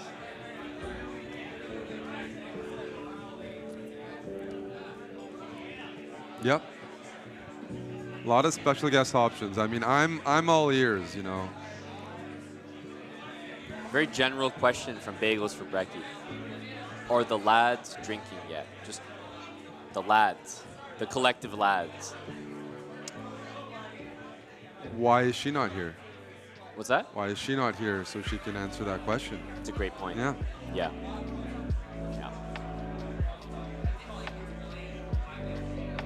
Is the main channel on a delay? Potentially. That means you're getting a unique experience here. That's right, Thomas. That's right. Hello, Asios. We got some viewers from Norway. Yes. Magnus fan. It should be a good time for the Europeans. I know that's part of the reason in terms of picking the time zones. Like 12 is too early for me, but it's 6 p.m. in most of Europe, and you finish work, you go home, and yeah, I mean, just put on some chess. Yeah, I found the CCT finals just be so addicting. Like I've been watching every day, even if I'm not streaming it. So the fan zone is just a nice excuse. 6 wickets as World Chess or World Darts conflicted. That's why 2 screens. Yeah. Or 10 screens, whatever you want to do. You just got to put everything on. Easily, no excuse there. But if you have to pick, got to pick chess. This is a first fan zone stream. Yeah, I mean, we're making history here in Toronto.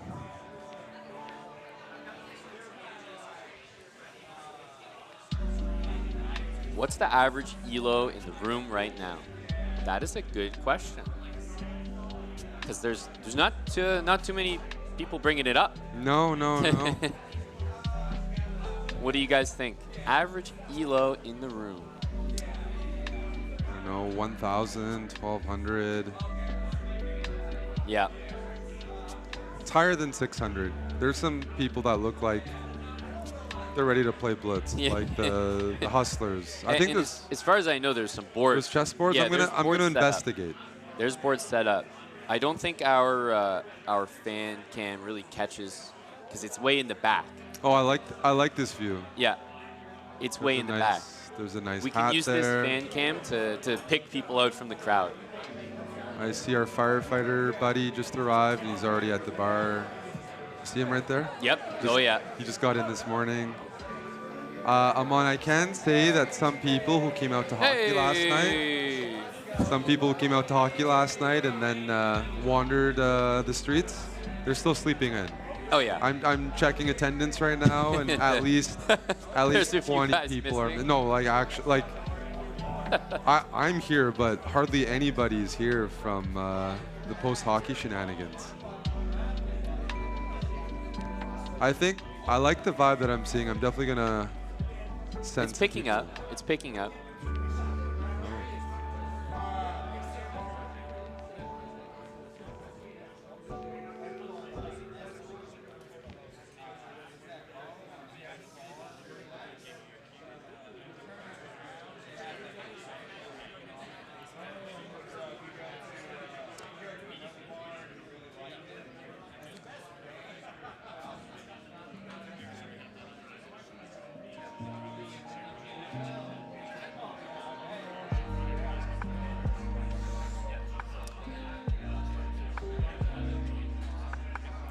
Who's coming in 10? Okay, and we're just gonna give him a shout out. Game 2. Yeah. Makes sense.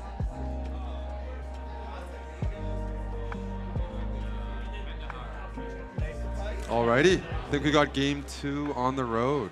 There we go. Oh, these guys playing 100% accuracy already. It's depressing to look at sometimes. Shout out to Sverre. We got some Norwegian viewers. If you are watching from Norway, I'm sure you've seen his face on TV too. Capturing me eating hot dogs maybe last year. You remember that? I was eating hot dogs and you started filming me eating hot dogs. And then people online started writing comments, calling me a goblin or gobbler. Okay. Oh yeah. Oh, anything.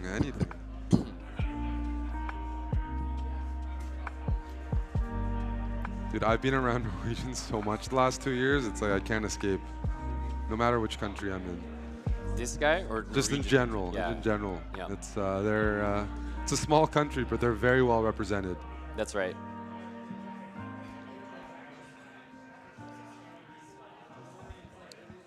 H6. What's that? Is that a move I can copy? It looks easy to replicate. H6 is inaccurate, dropped from 100. So I'm not sure you're going to want to steal that one. But even knight f6 is... Yeah. Then h6 makes a bit more sense.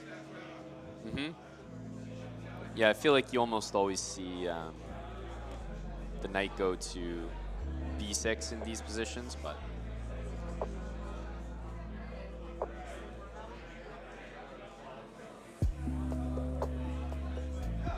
I have to say, knight f6, knight takes d5 and knight back has always felt to me like a massive waste of time. But it's a real line, like white plays it as well. It makes it a bit hard for white to sometimes expand with the d pawn.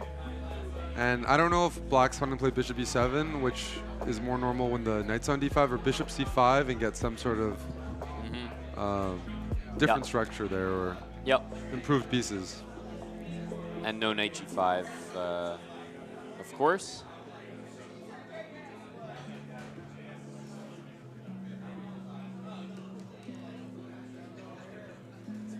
That's true. Yeah, we're getting a good view of the zebra. Yes.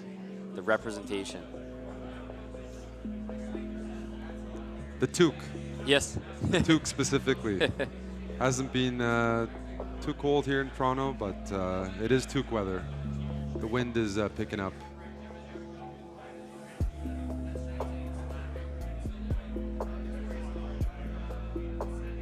Where are the girls? There's a line outside, I think. It's just busy, Yeah, it's just off camera, Thomas. So kind of hard to fit that camera on the screen as well here with our current setup. But like I said, there's just so much going on the other side of the camera.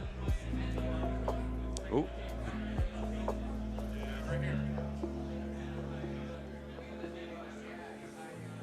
I might be on 2 cams at once, yes.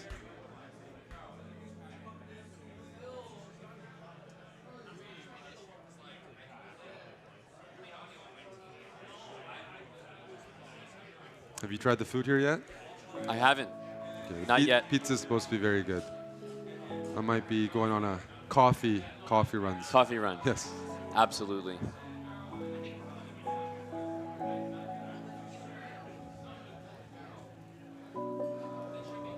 Yeah, how did the cams? That is a funny scene name. I like. Which one? Well, you keep. Yes. Keep clicking. Did that on purpose. Shout out to Low Energy Tim in the chat. We actually put some music on for Tim as well. Exactly. The lo-fi. The lo-fi, which is like tunes here with chess.com. Yeah. I like the setup here. We got a few booths here. It's guys working. Sure. It's a command center, but in a more casual. Yeah. Casual place. Yeah. Oh. Thank you, Z Cheng from Singapore. Cheers.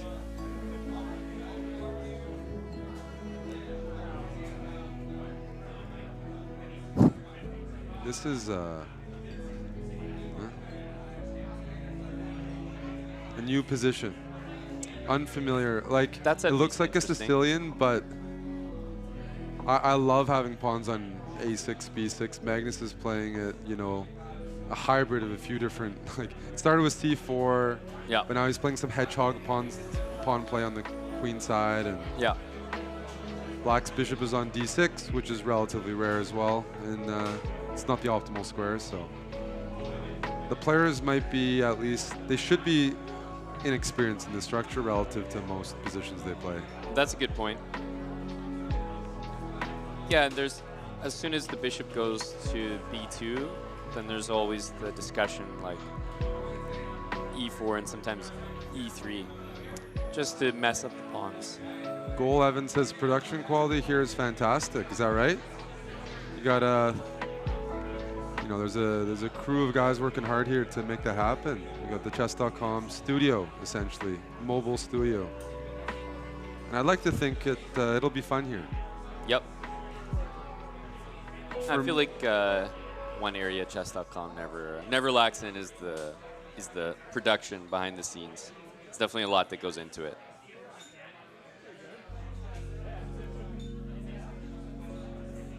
Well, we do see e4, but I wonder if he's going to go for like knight d2, knight d4, or if he'll maybe even go knight e1. He goes for it. Yeah, and he grabs the pawn instead. So knight d4, knight e4, knight e4, knight e4. Is bishop e5 a move there? Is that... Otherwise, white has... everything. Great positions. Yeah. So... Yeah, agreed. Because the knight is hanging multiple times. Bishop's also attacked.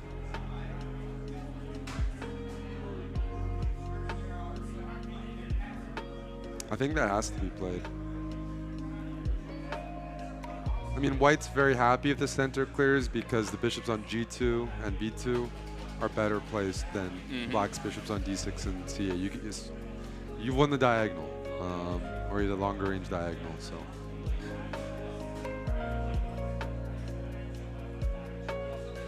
Yeah, I'm trying to interpret why he's thinking like maybe knight. It could be knight c4. c4, yeah. Could be knight c4. Yeah. Because those are the kind of moves you can easily miss. If you're playing black, you really expect knight e4 here. Totally. And it might be knight c4. Yeah, I should point out as well, there's also like, you know, knight takes, queen takes, d4. Yep. Yeah, hard to say because at some point black's gonna play pawn to c6 later on, and this guy's not gonna be great. So, okay, he did your move, but earlier. Because of what you just showed. Probably, yeah. Queen d4. I think so. Great.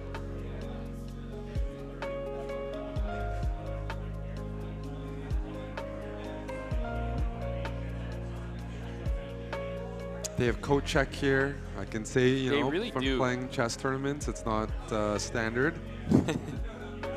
Feels very high level for a chess event. Yeah. Oh.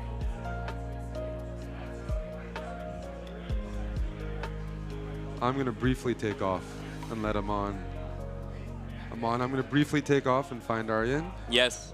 While we're at a bit of a We're gonna need the energy from the fan zone here. We have one of the players who's stopping by. That's Dennis Lazovic. Let's make some noise. Let's make some noise. Yes. Nice. Showing up to the fan zone. Very cool. Very cool. How you doing, Dennis? You wanna put on the mic and say hi to the fan zone here? Up to you, buddy. Nice to see you. Great to have Dennis here. I think there's going to be quite a few people that just are dropping by the fan zone here. Some of the players, streamer personalities, etc. So, yeah, I think he might have seen some of you guys in the chat, and you know, I'm gonna go ahead and blame FK Gon, Tulk, yeah, some of you guys. Yeah, yep. He just wants to drink. Yeah, you know, that might be that as well. Can't blame him. That's what the fan zone's for. Exactly, Nimzobo, exactly. Can you imagine if one of the 150 people with a ticket came to the fan zone and I said, hey, thanks for coming. Do you want to commentate? Hell no.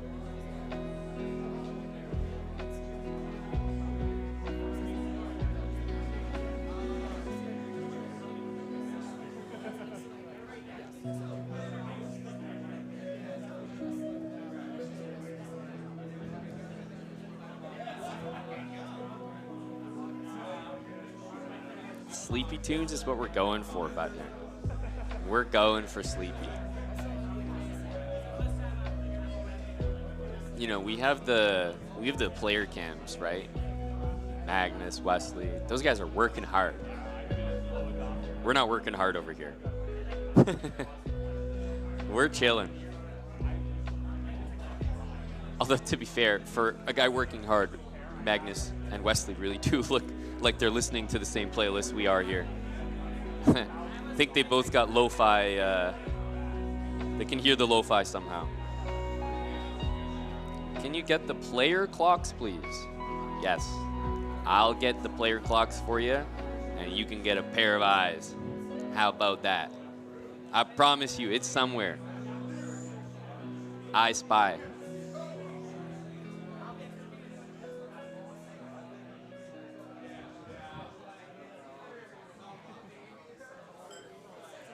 Man, Magnus has really been in the tank here.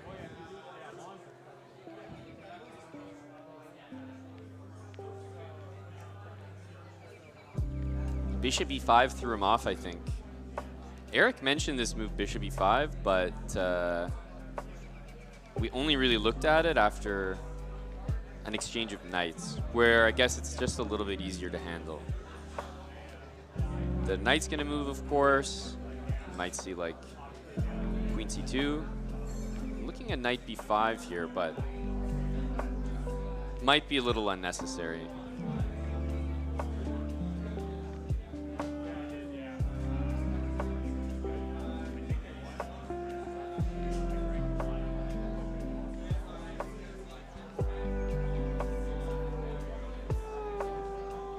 You like knight b5, Mr. Mannered Monkey? Yeah? Knight b5's a high energy move.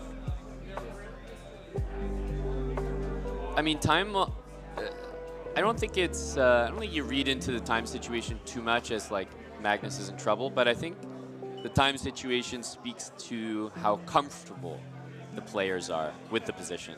So, yeah, Magnus feels like he's just not quite comfortable with what he's got. And that does mean a lot.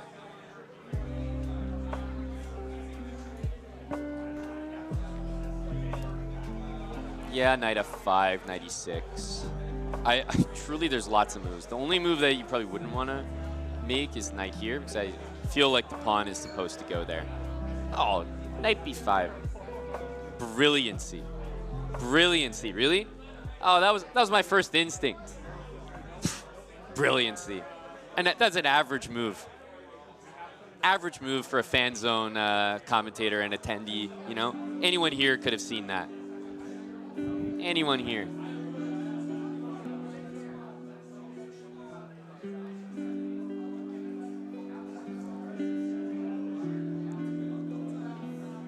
Okay, what the hell is happening? Knight c7. My goodness. Takes, and white's up a pawn, but dealing with the bishops. Bishop b2 makes a lot of sense. Yeah, bishop here to stop the knight from getting out. Unfortunately, the knight can get out on b6 as well, so.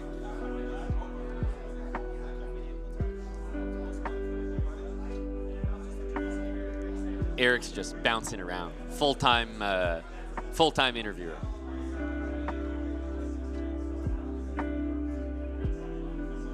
The pawns are gonna be attacked here. A4, bishop e6. You know, that does hang b7, which will probably be taken, and then bishop b3. Yeah, I guess it does look decently drawish. Takes. So bishop e6 definitely comes to mind. But yeah, I mean, look at that eval bar. It's like hardly anything between these guys.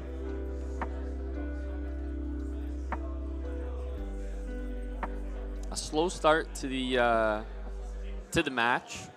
I guess in terms of results, slow start. But between Magnus and Wesley, were we really expecting anything other than this? They don't really have like, you know, insane games where one side is sacking a piece and going on the attack, compensation. Those aren't really the kind of games they play. They can, but it's not their usual style. And even though Wesley is down a pawn here, and Magnus might play for a little bit, there's nothing here. There's nothing here. Good lesson for everyone. Even though White has this you know, irrefutable extra pawn. It just doesn't matter. It just doesn't matter. I think Magnus and Wesley are trying to draw their games, maybe finish as fast as possible to most likely join the fan zone. That's the only explanation. Fan zone gambit. Do I think it will go to Armageddon? I honestly thought that before. I mean, I'm rooting for that since we're hosting the fan zone, but I also think just yes. I thought that before the match.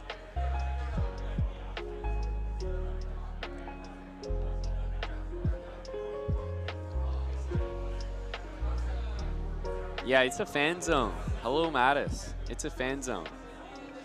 Want to host the stream for, well, everyone here, you guys, but also got to spend some time with 150 people that came out.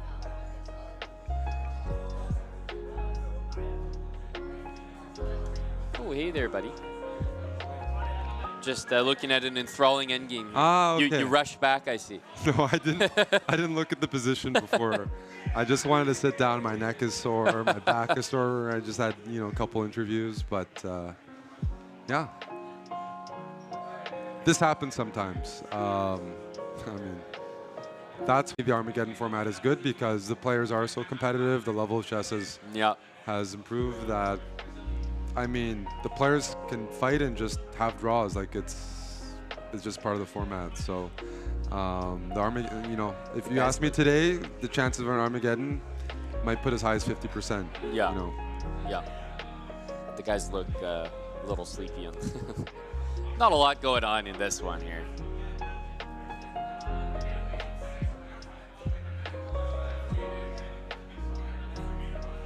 What if Magnus had 2 extra pawns, asks one of the viewers. Yeah, I mean, if they're 2 passed pawns, especially split, opposite bishops, usually that's winning. It just really depends on what kind of pawns you have. Yeah.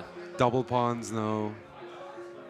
Yeah, like, I mean, if the F pawn was gone and they were connected, then it's a whole different story. And you could maybe, in some cases, depending on the position, even remove one of these 2 pawns and it would still be a draw. So opposite bishops are kind of brutal. Hard to get a win.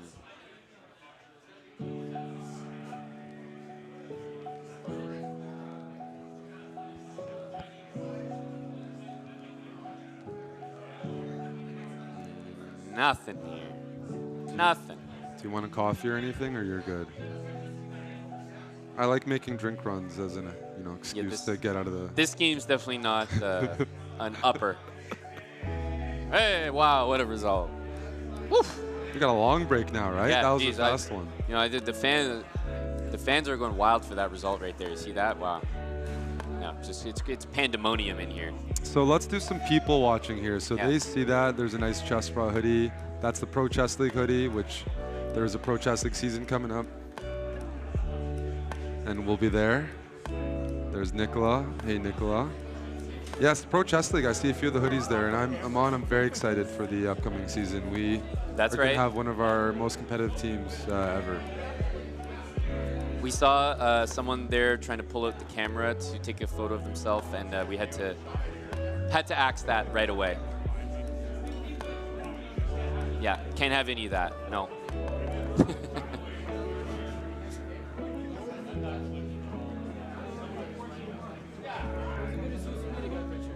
Yeah, see if you can spot some viewers.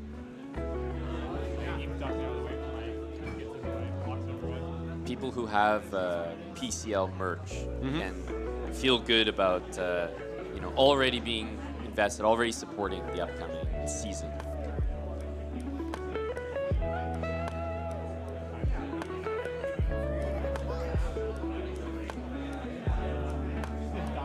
Yeah, Gory looking great. Just yeah, the hair. Yeah. You just came in from San Diego this morning. Yep. So you traveled pretty far. That's the. Yeah, for our longest distance traveled, he's definitely a contender. Yeah, outside of the players, I am curious if anybody is visiting here from Europe or, I mean, I don't know, South America, Asia.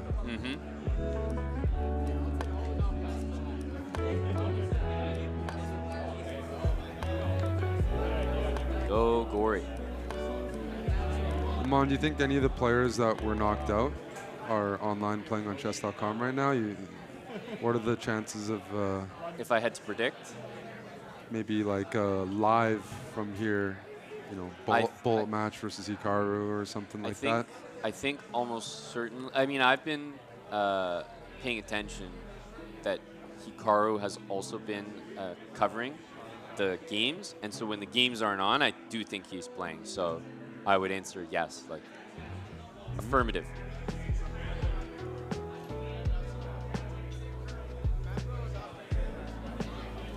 But maybe some others as well.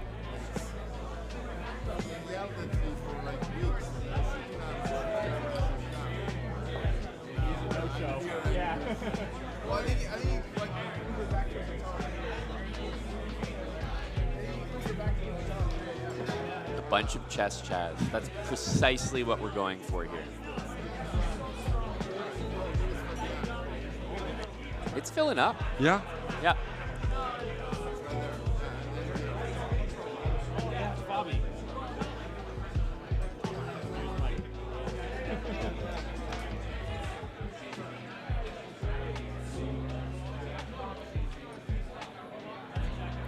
Well, we do have some familiar faces there. Yeah?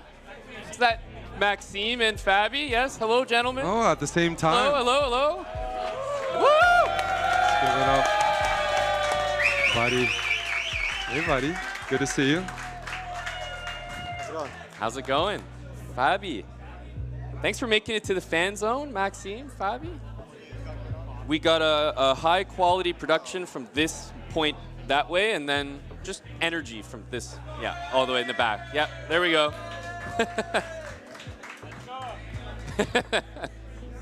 We've had to keep up with the festivities, people grabbing a drink because. Yeah, exactly. The in-person stuff. Yep.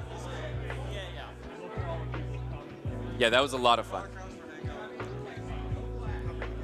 Yeah, we're covering the games, but we just had a really exciting.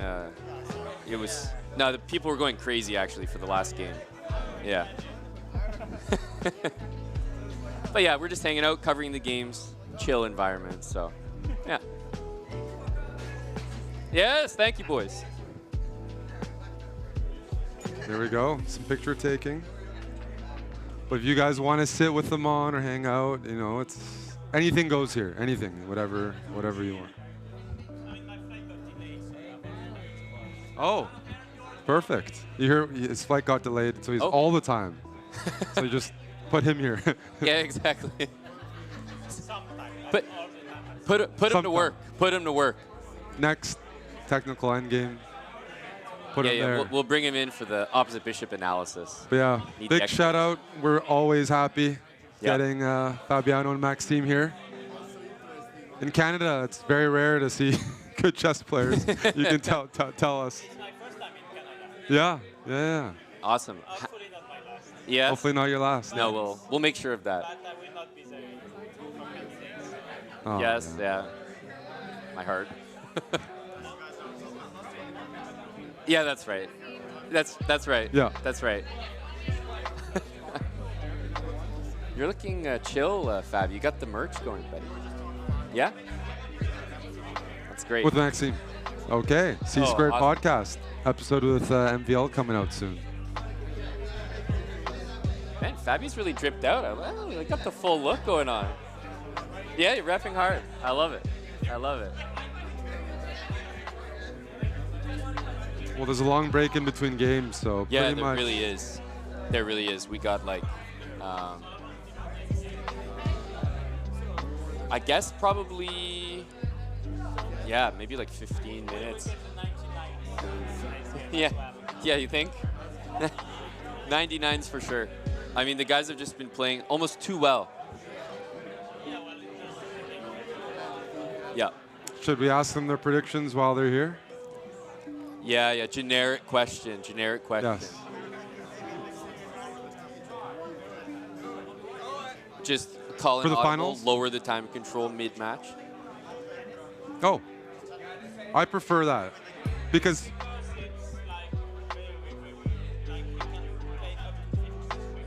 yeah, no, I agree. In Rapid, there's a big difference. So closer to Pro Chess League's 10 minutes. Something like Pro Chess League. Yeah. I like that too. Sure.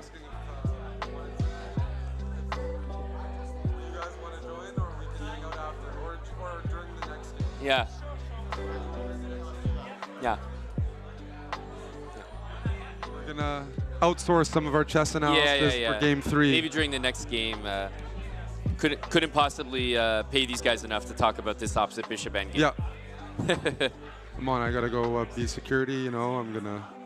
Do you need a break? What's that? Do you need a break? Or are you good? Or I'm okay. Yeah. I'm okay. I heard some French here for Maxime. That's exciting. Give the chair to Fabi. No. Gotta keep the guy standing for now. I think this is a good angle. It's giving people some FOMO. They see the players, the boards. Yeah, no, but this is what you love to see. It really is. That's why it's called the fan zone. I'm a fan of Fabi and Maxime. Yep. I've lost to both of them quite a few times. You and I are getting great cameo presence in a lot of these photos with the guys. There's going to be like some lurking chess bros in the back of all these selfies. All these like Fabi Maxime selfies. We're like, we're in there somewhere. Yeah. That's right. Yeah. That's right. Similar clientele. Groupies. Just kidding. Any Fabi and Maxime fans in chat? Make yourself known. Yeah, goal, Evan. I was complimenting Fabi on that. The C² merch is looking dope.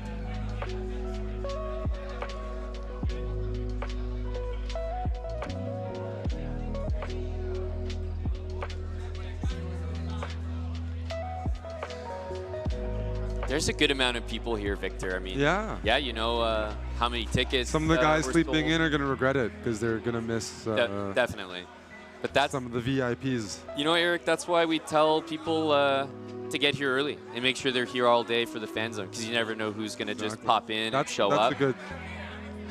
This wasn't like super announced or planned, so you know, special for those that did attend.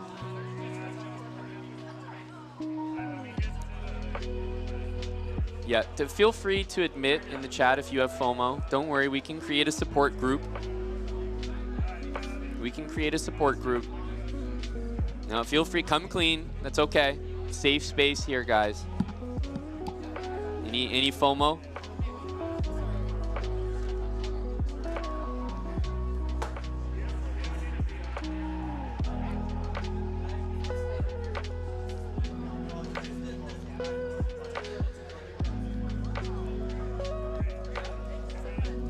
You're 3 hours away, could have driven, massive FOMO now. Oh, dude, I'm sorry.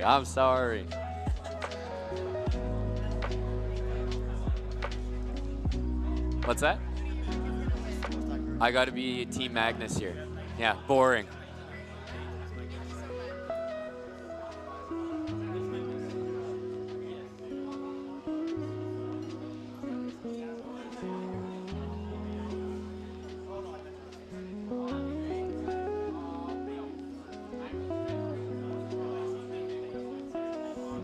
Wow, AG, yeah, some FOMO for you. Some FOMO. Andy's here. Just imagine the FOMO for the others. Yeah, honestly, no disrespect to Flex Liso. None intended. He always plays well in Toronto, too.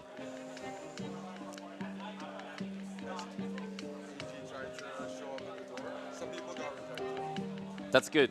Good to know the security detail is slapping people away at the door. Yeah. Yeah. Yeah. So I just pulled them. I said, everyone, just admit it now. If you missed out, just say it. And yeah, we had some guys. We're creating a support group for all the guys that feel bad now. It's trendy. That's trendy nowadays. Yeah. We got to be careful. Okay. Trying to get him to join you for that chess bar, but he'll be too close. Yeah. Another. Yeah. Wow. Thanks, champ. Delivering the energy from online to in person. Thank you, champ. Go, champ. Yeah, we'll get the boys hooked up for the next game. Yeah. Exactly. We'll make sure they get a few words in.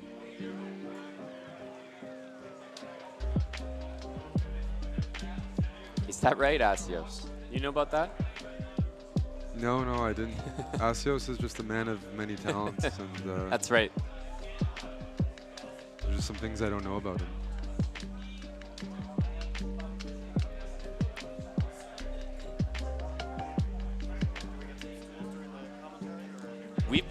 We've been standing as well, so it's whatever you haven't been doing recently, whatever you feel like. Yeah, it feels nice to stand. We stood for a whole game and we were like, we'll sit for the break, but I think it's nice to stand. Like, and there's lots of space, and you got some slack on the. Yeah, we need you to say that on air. Got to tread carefully. Yeah, they'll run circles with you.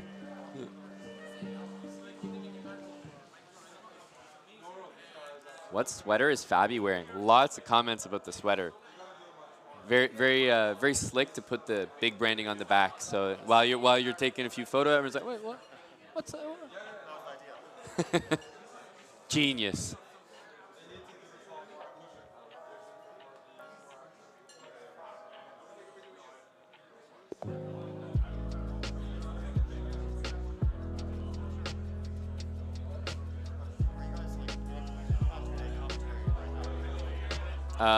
No, but yeah. I mean, we stay live and the mic's on, so like they're just hearing the ambience, but nothing too serious. Sorry? Like I think there are speakers throughout. Yeah, so they should hear everything that we're saying, and yeah, sounds pretty good for the chat.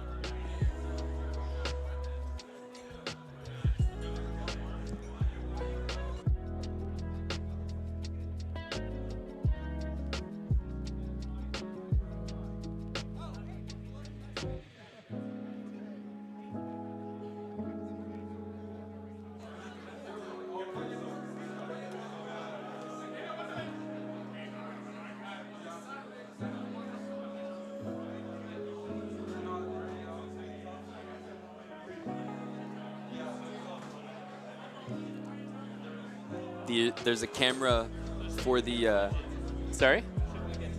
Yeah, sure. There's a nice fan zone camera here, blocked by a big hat, of course.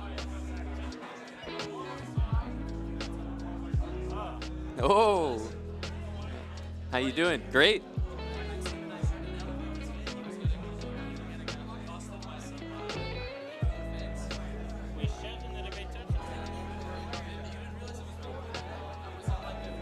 He's in shock.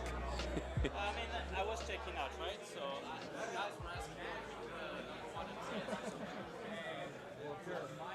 Oh, it was you.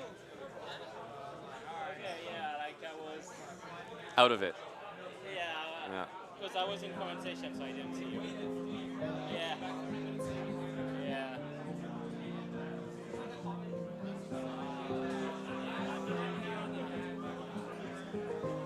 They're just sending you in for a. All right, it's starting. Yeah, here, yeah. We have a third mic, Fabi. You can, yeah, grab one of the headsets on the other side. We can stand.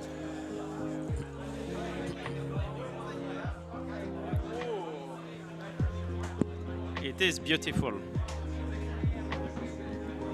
Oh, we're all standing. Okay. Oh, you can sit if you want, buddy. No, but, I'll do what you guys are doing. I think the standing is nice. Okay. Wesley is out of preparation. But A6 is a good move. A6 is a very good move. The best move here is G3. G3? True story. I'm actually not messing with it. So why G3? I always thought it was D3. engines say G3 is the best. Wow. Yeah, could be. Like, I know C3 and C4 are very relevant. Yeah. Basically, the only trick is D4 you play knight F6, knight C3, E5. And if C4, knight C6, D4, yeah, this is a known... This is... Knight F6. Knight F6 No, first. knight Knight F6. F6? Yeah. No, can't take it back. Because E5, Queen A5, so you go knight C3, E5. Yeah. And no, there's no knight B5, and knight F5, there's D5. So you're... Well, it's not like the end of the world. But black's happy. Black's very happy here. Yeah. And if C4, then... What did he Oh, play? bishop in fact? E2. Bishop E2. I like this move. Yeah, C4, knight C6, you were saying? Yeah, C4, knight C6, D4, take, E5. It's kind of playable, yeah. Yeah, it's equalizing. Here's C4. No, yeah, here's C4. Knight C6, D4, CD4, knight D4, and E5, knight F5, D5. Some theory. Ooh. Jeez. Fabi dropping the knowledge here. Yeah, I tell you. Rajaba played this against me in the candidates, so I'm... This is the first time we've had theory in the fan zone all day, so thank you. After bishop E2, I can't tell you what's... It Everybody is a take very note of that? reasonable move. Can't be a bad move. I mean, we've seen players play bishop C4, even bishop D3, so bishop E2 is seasoned. Bishop D3. Actually, he should have played bishop D3. To Why play not? C3, bishop C2, yeah. Oh, of course. Bishop D3. Oh, we're getting Najdorf. Okay. Ah, c'est beau. We're back in. We're back with Maxime. Yeah, exactly. You got the expert here. Here he is. Well, not yet. Queen D4 is very relevant here. Yeah. Knight C6, Queen E3. Yeah. Maybe if well, Magnus was white, I would expect it. Because you played A6, I don't think it's necessarily very good for you. It should in still be these okay. positions. Yeah, it should be okay, but He I played remember in some lines, Wait. you have Queen B6, Queen takes B6, pawn takes. This you don't have anymore. Yeah. All right. Is it he who played it or you who played Queen D4? Nope, it's played. Oh, he played it. Yeah, Okay. Yeah. See, Is this the Queen D2 stuff? No, this is Queen E3. Queen E3, yeah. Queen E3, yeah. Yeah. Queen D2 is with a knight on C3, and then you go B3, bishop B2. Yeah. Yeah. Knight C6, Queen E3, and then G6 looks very logical. Yeah. C4 or castle. Yeah, generally you go castle rook D1 because you want to delay whether you play C4 knight C3. Depends. sense. Like, it is at least an option. But with the pawn on A6, I would definitely want to play C4. Right, this feels like... Well, maybe not. Maybe knight C3, knight D5, because then you're waiting on B6 as well. Yeah, that also makes sense.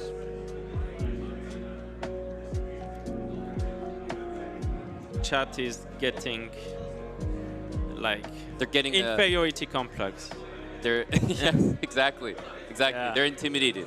Queen D3. They don't D3. usually feel inferior when Eric and I are here, so it's good to put them in their place. Nah. Chat is always okay. So he's playing G6 here. I'm gonna make a prediction. I mean, Locking in. yeah. Big prediction. Ah. Wow. No, I should get a prize. His next move I will would be have bishop given D7. you. I would have given you But a I'm prize su- for Queen Yeah, D3. I'm surprised Yeah, about Queen D3, but I mean, it's not like it's a bad move, but like current trend was clearly Yeah. on Queen E3. But it looks reasonable. Yeah, it's not a bad move.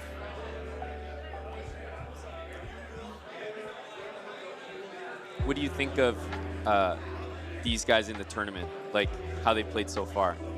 They've been the form? most consistent, especially Magnus, I think. Yeah, it makes sense. After the preliminary, Yeah. it makes a lot of sense that they're in the final.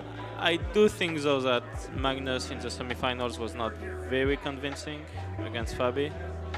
Yeah, I mean, could definitely have lost both sets. definitely. Like you were outplaying in a and Wesley good was amount not of games. So. as convincing in the against Nodibek than in the preliminary as well. Also in preliminary he had a little bit of good fortune in some matches, but still. But I think like you always have to get a bit lucky. Like things have to go your way. For sure. Yeah, even as a strong player.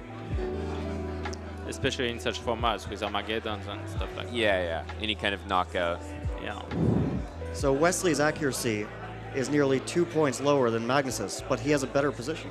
Can you believe that? That's his genius. Yeah, Magnus offered him a chance to have a better position. He didn't take it time and time again. You know why? I think it's because A6 is not picked up on by the accuracy okay. meters. So a6 is a bad move, and but it's not. Yeah.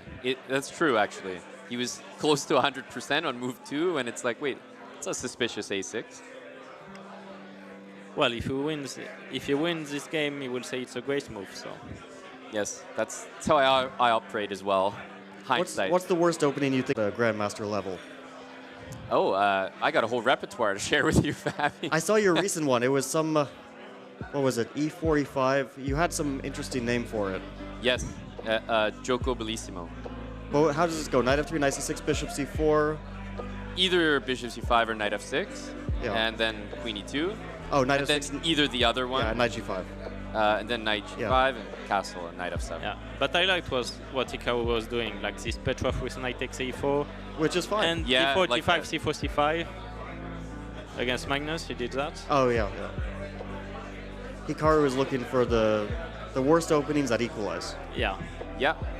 But what do you think of this Petrov one? Like, playable? It works out. Yeah. It works out. Like, I mean, I think what I played is one of the most critical. The first game, yeah.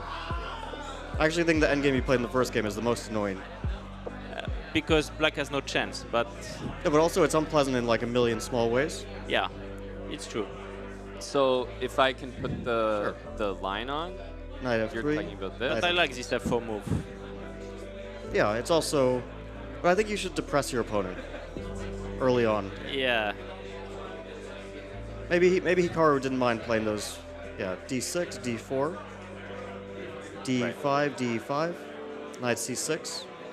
Yeah. And now knight c3 is the most annoying move. That's the reason I wouldn't play this with black. Right. Yeah, because you're begging here, basically. Yeah, like give the pawn back and just... Then knight b5 and you pick up on c7. Yep. All right, let's come back to the game. So... But now a4 is on the agenda. Also, didn't like Shimanov beat Magnus in some Pro Chess League game in some very similar... I don't remember, but it could definitely have been. With white? With white, yeah. I'm actually a bit confused. What does he want after a4?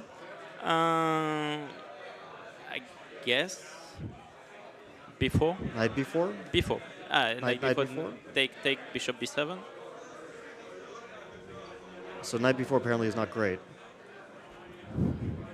Yes, I saw that palpitation as well.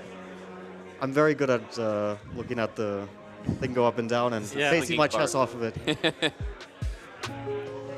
Okay, so then we can figure it out. After b4, how does white play? Because it's better for white. Yeah, this is good. We have the bar, but not maybe. The boot, so. I'm wondering if a5 or bishop e3. I was actually thinking a5. Bishop e3 is the most natural, but a5 is very tempting because knight a5 just cb4 is very annoying, I guess.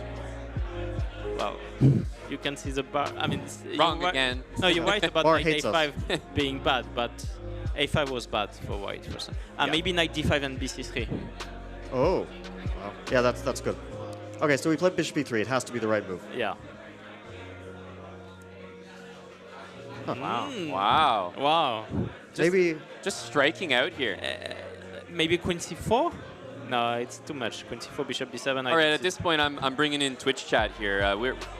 We got like 3 guesses and all wrong. What about bishop g5? Maybe that's a good move. Yeah, I guess. Bishop g5. If we say enough moves, eventually we'll get it.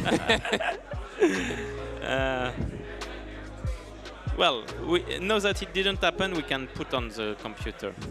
Yeah, exactly. Just a quick little... Oh, cb4, knight d5, queen d5. Okay, no, this is... okay, yeah. The simplest answer is the right one. Yeah. Yeah. All right. So bishop g5 happened instead. Bishop g5 immediately. Yeah. Takes. No, pawn takes. It's quite reasonable for black, but I would find these positions very unpleasant to play, especially in rapid. This is very, very nice for white. Yeah. Very easy play. You can play a4 and you now. can see the accuracy drop down for Magnus now. So finally. Or queen e3 maybe, just something. Yeah, a4 or queen e3 or both. At the same time. That's the best. That's the best way. That's the best. Well, I mean, I heard of some tricks you could do, like in Blitz, like you go knight to f3, but you push your g pawn in the Oh process. yeah, in So the you- process. But it has to be a good move. Oh, but knight f3 g3. Yeah, but like if you, On move one, it's on, not on bad. one move, But move one is very good. obvious. Like Yeah. they'll be like, what? Yeah. No, but like if it's blitz and you know your opponent looks only at his board, and then you play bishop g2, then you castle but put your rook on e1. Yeah. Yeah. Yeah, it's very smart. Yeah. I think Yeah, the eventually classic, they'll the classic hustler one is like But I moving think a rook with no, the other the hand. best hustler Wait, tactic. we're doing what? Oh yeah. You know, like you move like knight f3, but also shuffle rook b1 or something. No, the best hustler tactic I heard of in blitz was like, let's say pawn a4 to h4. So your pawn on a4 is losing the race. You play a3. You start promoting in the other direction, and it worked out. So people don't get confused that pawns are moving in the same direction? I mean, it's time scramble. Like My guy's going this way, your guy's also going this We're way? talking amateurs here, not like. But still. No, I've done some weird things, or had some weird hallucinations over the board. Like I just completely imagined my opponent made a different move than they made. Do we So like? Yeah, it happens. Yeah. Do we like h4? I love it.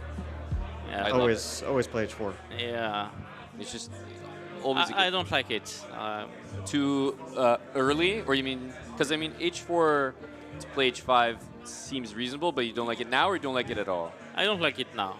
Yeah. But I might be wrong. Well, we just saw about 4 or 5 attempts from you two gentlemen a couple moves ago, so you know. Okay, but could now be. we can play queen e3 for sure. Yeah, queen e3 looks good. Now I think it's oh, okay. Yeah, I guess not. I was gonna say that queen d2 is a move as well. Yeah, but I think like if we had played queen e3, the bar would not have hated us. Yeah, no way. No, it just maybe we want the rook actually to be putting pressure on e7. I was just thinking if black ever plays bishop f6, do we want to take necessarily? No, we don't. Probably. Well, it's a question because we could also put the queen on d4 and just play that, but. But my thing is, the more I look at the position, the more it just feels so easy for white, comfortable. Exactly. Like, what's black up to? Like, this is always a problem. You never I want to don't push know. the F pawn. I always try to avoid this position. Yeah. Yeah, I think you play bishop f6. I don't always manage, but. Or, that move I wouldn't have expected. But long term, it's very dangerous, but. Because the bishop on g5 is really in there now. Yeah, it's permanent. And you have always to keep in mind bishop takes h5. You have to keep in mind f3 g4. I mean, not now, but or immediate g4, depending on where the pieces stand. Yep. And like, okay, a4 for now is nothing. Yeah, queen d7. Yeah, a4 doesn't threaten black so much. Okay, bishop d3 I like. I think it's good to get rid of the bishop. Yeah, just play with these. Okay, so black plays queen d7, right?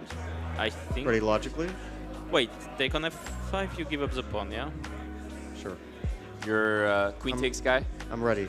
Yeah. No, gf I'd rather. Well, that just loses on the spot probably. Yeah. Okay. Rook e8, bishop g5. How does? Because black should have some compensation here. Maybe rook c8, rook c4, but. Yeah, no, this I wouldn't take on f5 actually. I would probably go rook e1. Okay, e1, build up the pressure. Yeah. Rook e1, yeah. The other one, because I think I want the f1 rook maybe in the future. I'm not sure. For some stuff. I don't know. My instinct is to leave the rook for It's a4. true. Yeah. It's also true. Like that rook on f1, I don't think we're never playing f3, f4. I don't think so. I don't see it happening. Well, it depends because you might play f4 next move, but yeah. Really? Like bishop f6. Like if takes, then like f4, f5. Things change. Yeah. I mean, and also like sometimes I want to take on f5, take on e7, and then I want the rook on f1 to cover. It's very difficult to say. Yep. Black should play this a bit passive. Rook on e8 and. Because also you can try to play queen c2, and if you force bishop takes d3, then f4, f5 becomes Yeah, that's very true. relevant. f4, f5 eventually could be pretty dangerous. Yeah. But yeah, black should get that rook to c4 eventually. Like that's a really nice square for the rook. Okay, so now it's time for Wesley to decide. Okay. Oh, the power. The power. The power. Rook a1. We got the FANZONE camera. Yeah. It's getting busy in here.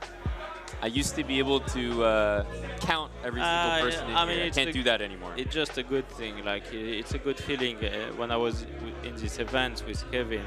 Yeah. In Paris. Yeah. It's nice, yeah, to have It's so this. fun. Yeah. Yeah, we were... you meet the fans, you meet people, you just have a good time. Yeah, the event we did with Blitzstream, Kevin, in France at that eSpot place was so much fun. And he just did another one, right? This Cup. And he's really, really good at it. Yeah.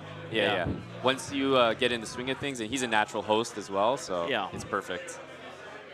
I'm kind of liking Black's position because I think that rook is coming to c4 eventually, and I don't see White's ideas in particular. So queen c2, you go rook c8, yeah? You give I'm not sure because then I'm going to end up with those tripled pawns, which maybe aren't a big deal. Like rook c8, take on f5, queen f5, take f4, bishop f6. White's pawns are also pretty tragic, but I don't know. You know what they're called? The Irish pawn center. Exactly, yeah. Yeah, so you take once and play king f2, and it's and very... maybe Black just loses, right? Could be. Yeah. could be losing. Also, your king gets cut off after rook e1. Yeah. Just stays on g8. Yeah. 4 on 3. Yeah. Well, it doesn't necessarily, because maybe you go rook e4. But no, because then if rook e4, f4, f5, yeah, so you cannot keep... Rook e3, so what's the idea here? Just double. He's just trying to put all the rooks on the e file. And then maybe f4. Also very natural. But rook ac8, how do you continue?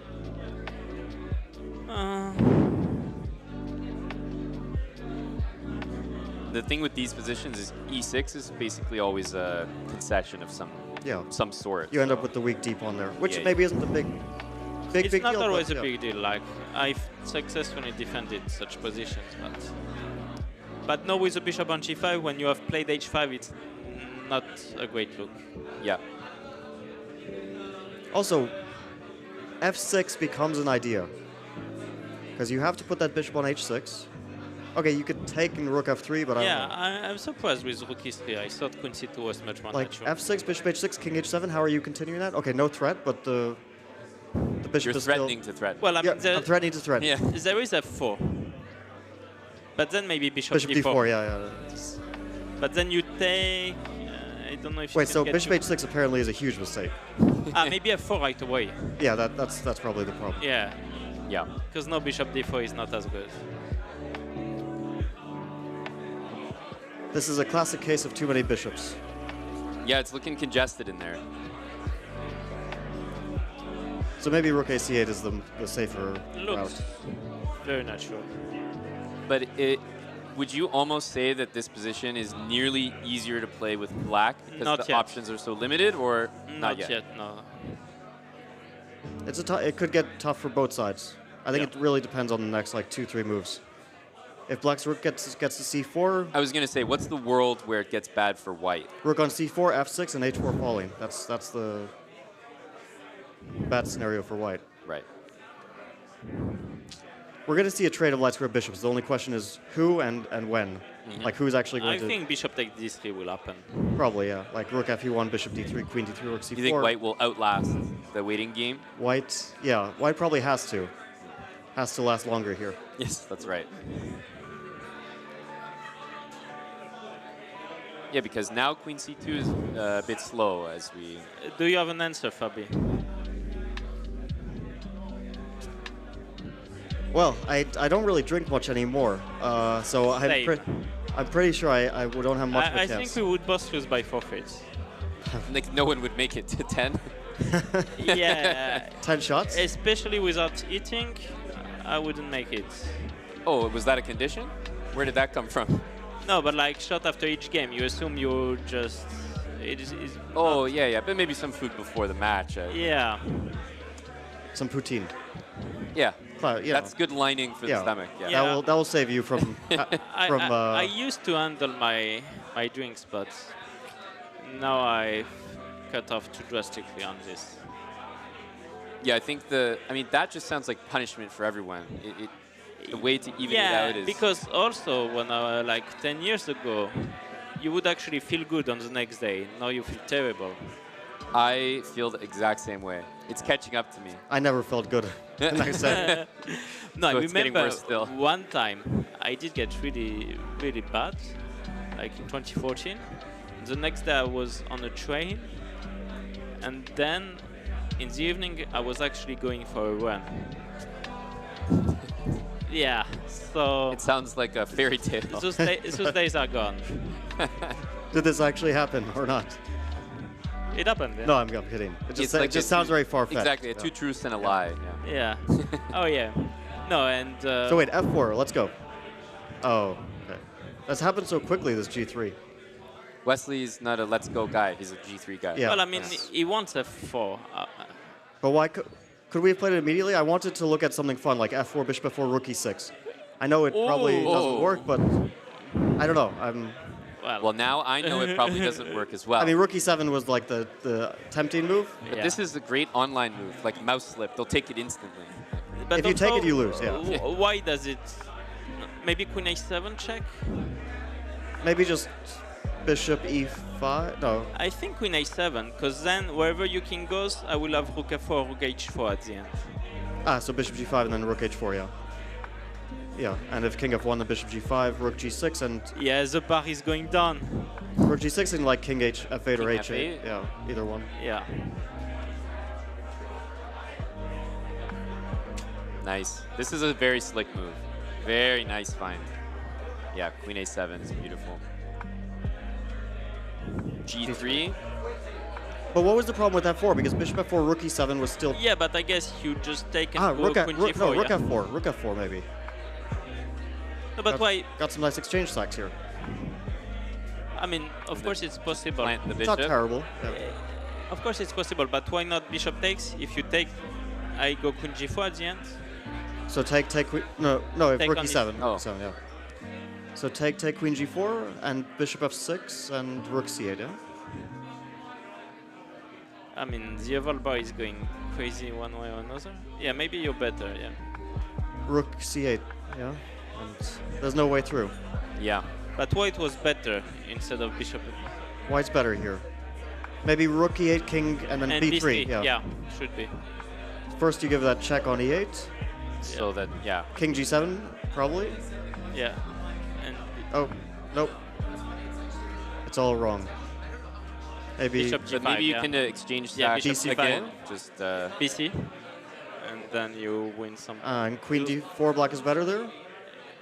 It's unclear to me. I mean, but it looks really scary to like lose all the the cover. We lost in. So okay, no F4, which makes sense because no F4 Bishop F6 was good for black. Yeah, like if black gets this. Yeah, I guess it's more pleasant for black already then. Yeah. No, the trade of rooks is a good thing. Also, there is Queen F5 here. I don't know. It's a tempting because move. Bishop 7 F6, right? Yeah, it's well, I don't know, but it's scary. It's definitely scary for white to take that pawn. And Queen F5. Also, you get F4, like you. Like even Bishop E7 B4, I would still think is. I don't know. Rook C4, yeah. Queen D3, Rook C8, King G. Well, like what is that? Rook E5, D6. You cannot be worse with white. No, you can't be worse. No. No, King G7 is a seasoned move. Classy. Yes.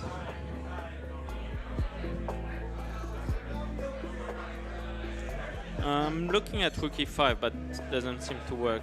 Probably. Wait, couldn't Wesley go Rook E5 on the move before? Definitely. Here?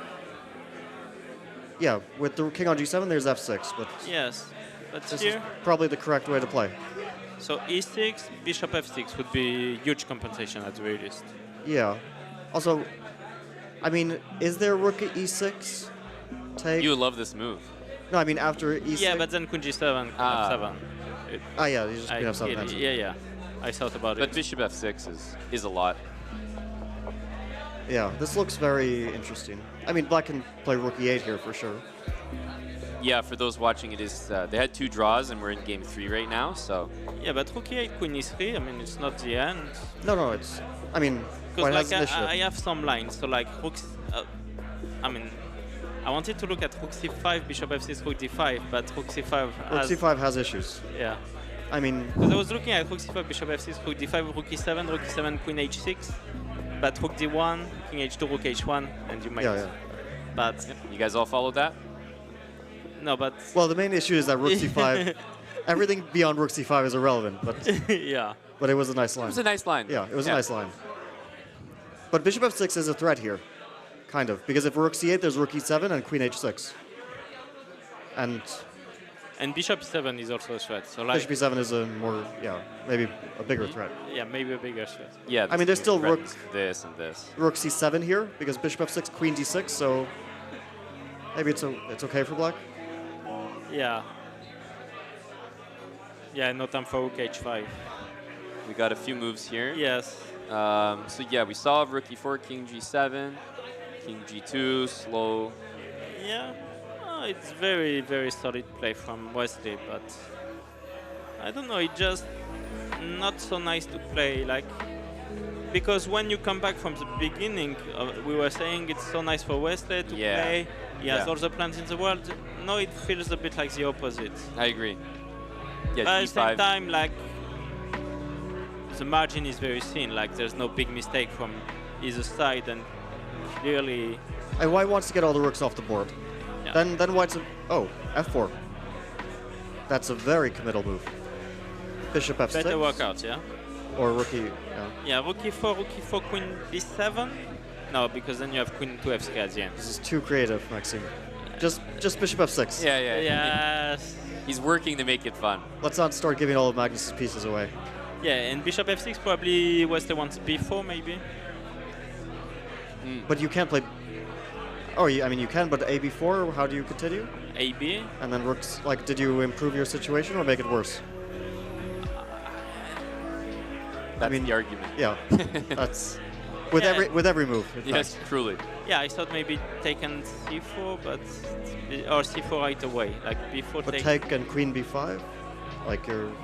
Yeah, but then bishop f6 and rook c3, you... But and then you're begging, but... You know, sometimes begging is these positions though, like if black just has this solid king, you can even be almost down a pawn. Like white's very airy. Like I actually think that Magnus is like on a very probably going to win this game. Yeah. Yeah, I would have said maybe you go to c4 here, like something very drastic to try. I think rook c8 here black plays, and then just plays it like eventually white gets in trouble. Because also Wesley has 2 minutes left. So it's basically just safe king versus not safe king. Exactly. That's the most important. This means so much here. He wants f5, yeah, so. And white has to constantly like defend the e file, defend the d pawn. Watch out for the king. The only question is how do you break through? Yeah, that's right. Because okay, I thought Wesley wanted f5, but no, he just wants to sit. But you could just like poke around like queen b7 and then see how they react. Hint at rook c5, yeah. Like if the rook goes down, then b4. If the rook goes to d4, then maybe rook e8. I mean, you have some questions too. But b4 is not the end of the world. Like you can just take and c4. Yeah, but it makes it a bit more. And here it's not about the end of the world. It's like you think it is. And queen b7 f5 also. Like I think. Yeah, that's a question. That's a question.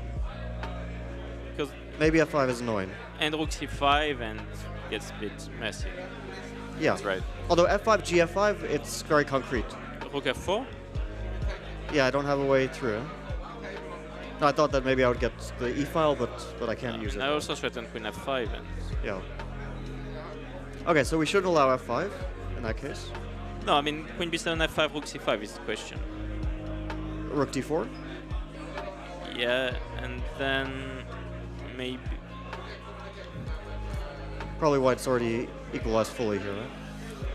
No, I think queen b7 is a mistake. Maybe we play rook b8.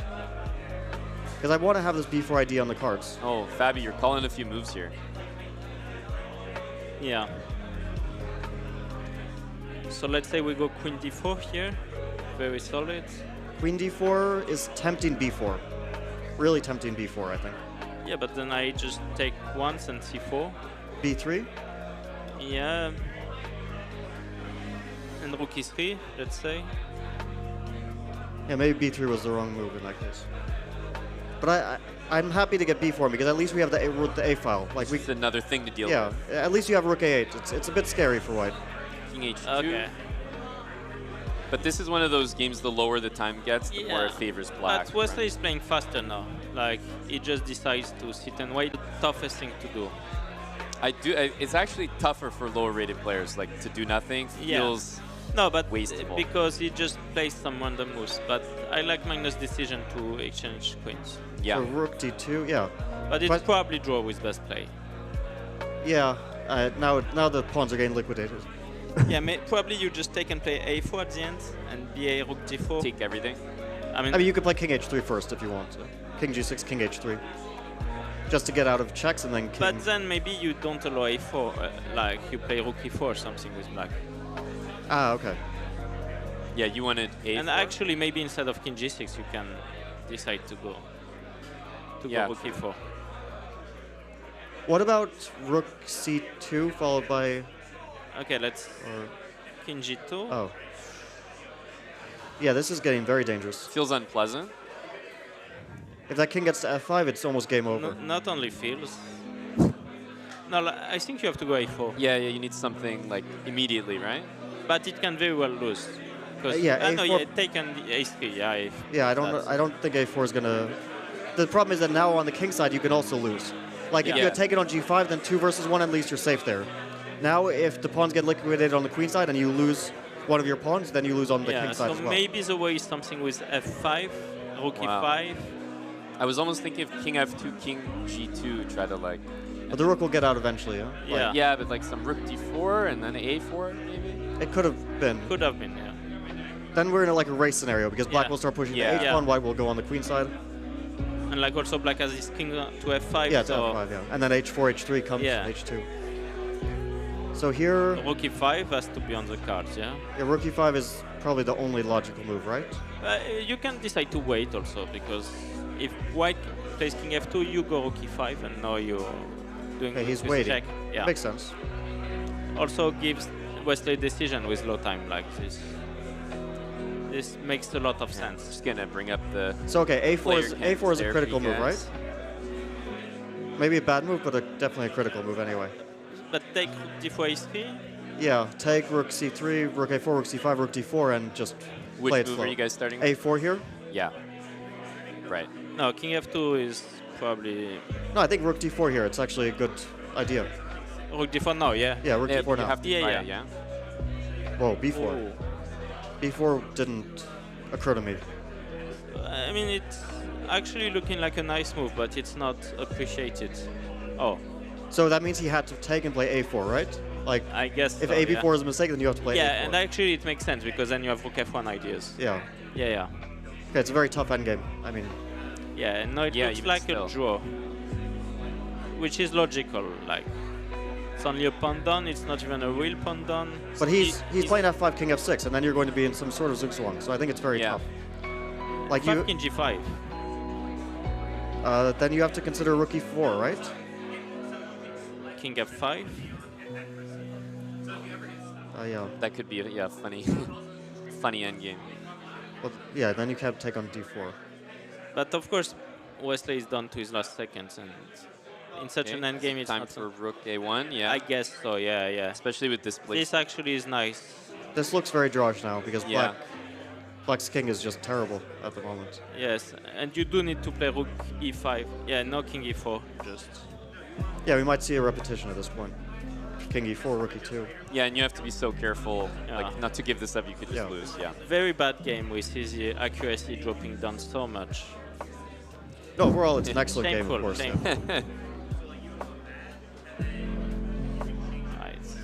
Wait, still some life. Like they didn't just peter out. Now we might see a race. Yeah, king d3, rook h2, rook b7. Yeah. Take rook b5. I knew what he makes the safer choice, probably. Yeah. Because like with king f5, you're probably threatening some perpetual or like Yeah, here we can. But it's not complete. Yeah, so king rook b7 nice accurate. That's a nice move. Yeah, stopping rook d4. Yeah, take now. Oh, take was a mistake. So he had to play king f6. I thought about it, but like I didn't think. Tough. King h5 These games really come down to that. He and moves, also, I think, like, with 1 second. Yeah, it's not like. But he could easily. My yeah, goodness. it's just too difficult with this time. Yeah, at this point it's just. Although madness. h5 was extremely. What the heck's happening now? h5 was extremely illogical because king g5 was stopping the pawn. So Yeah, but I guess b3, yeah. Take. b2. What's happening after I thought it F2 was and Rook hiding. Rook H1? B3 then H5. Now we run. Yeah, we gain a tempo. Yeah.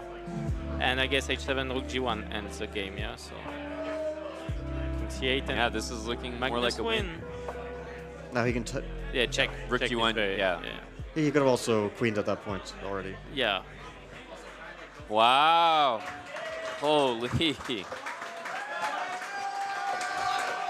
Yeah, Rook G1 is a nice, an important move at the end.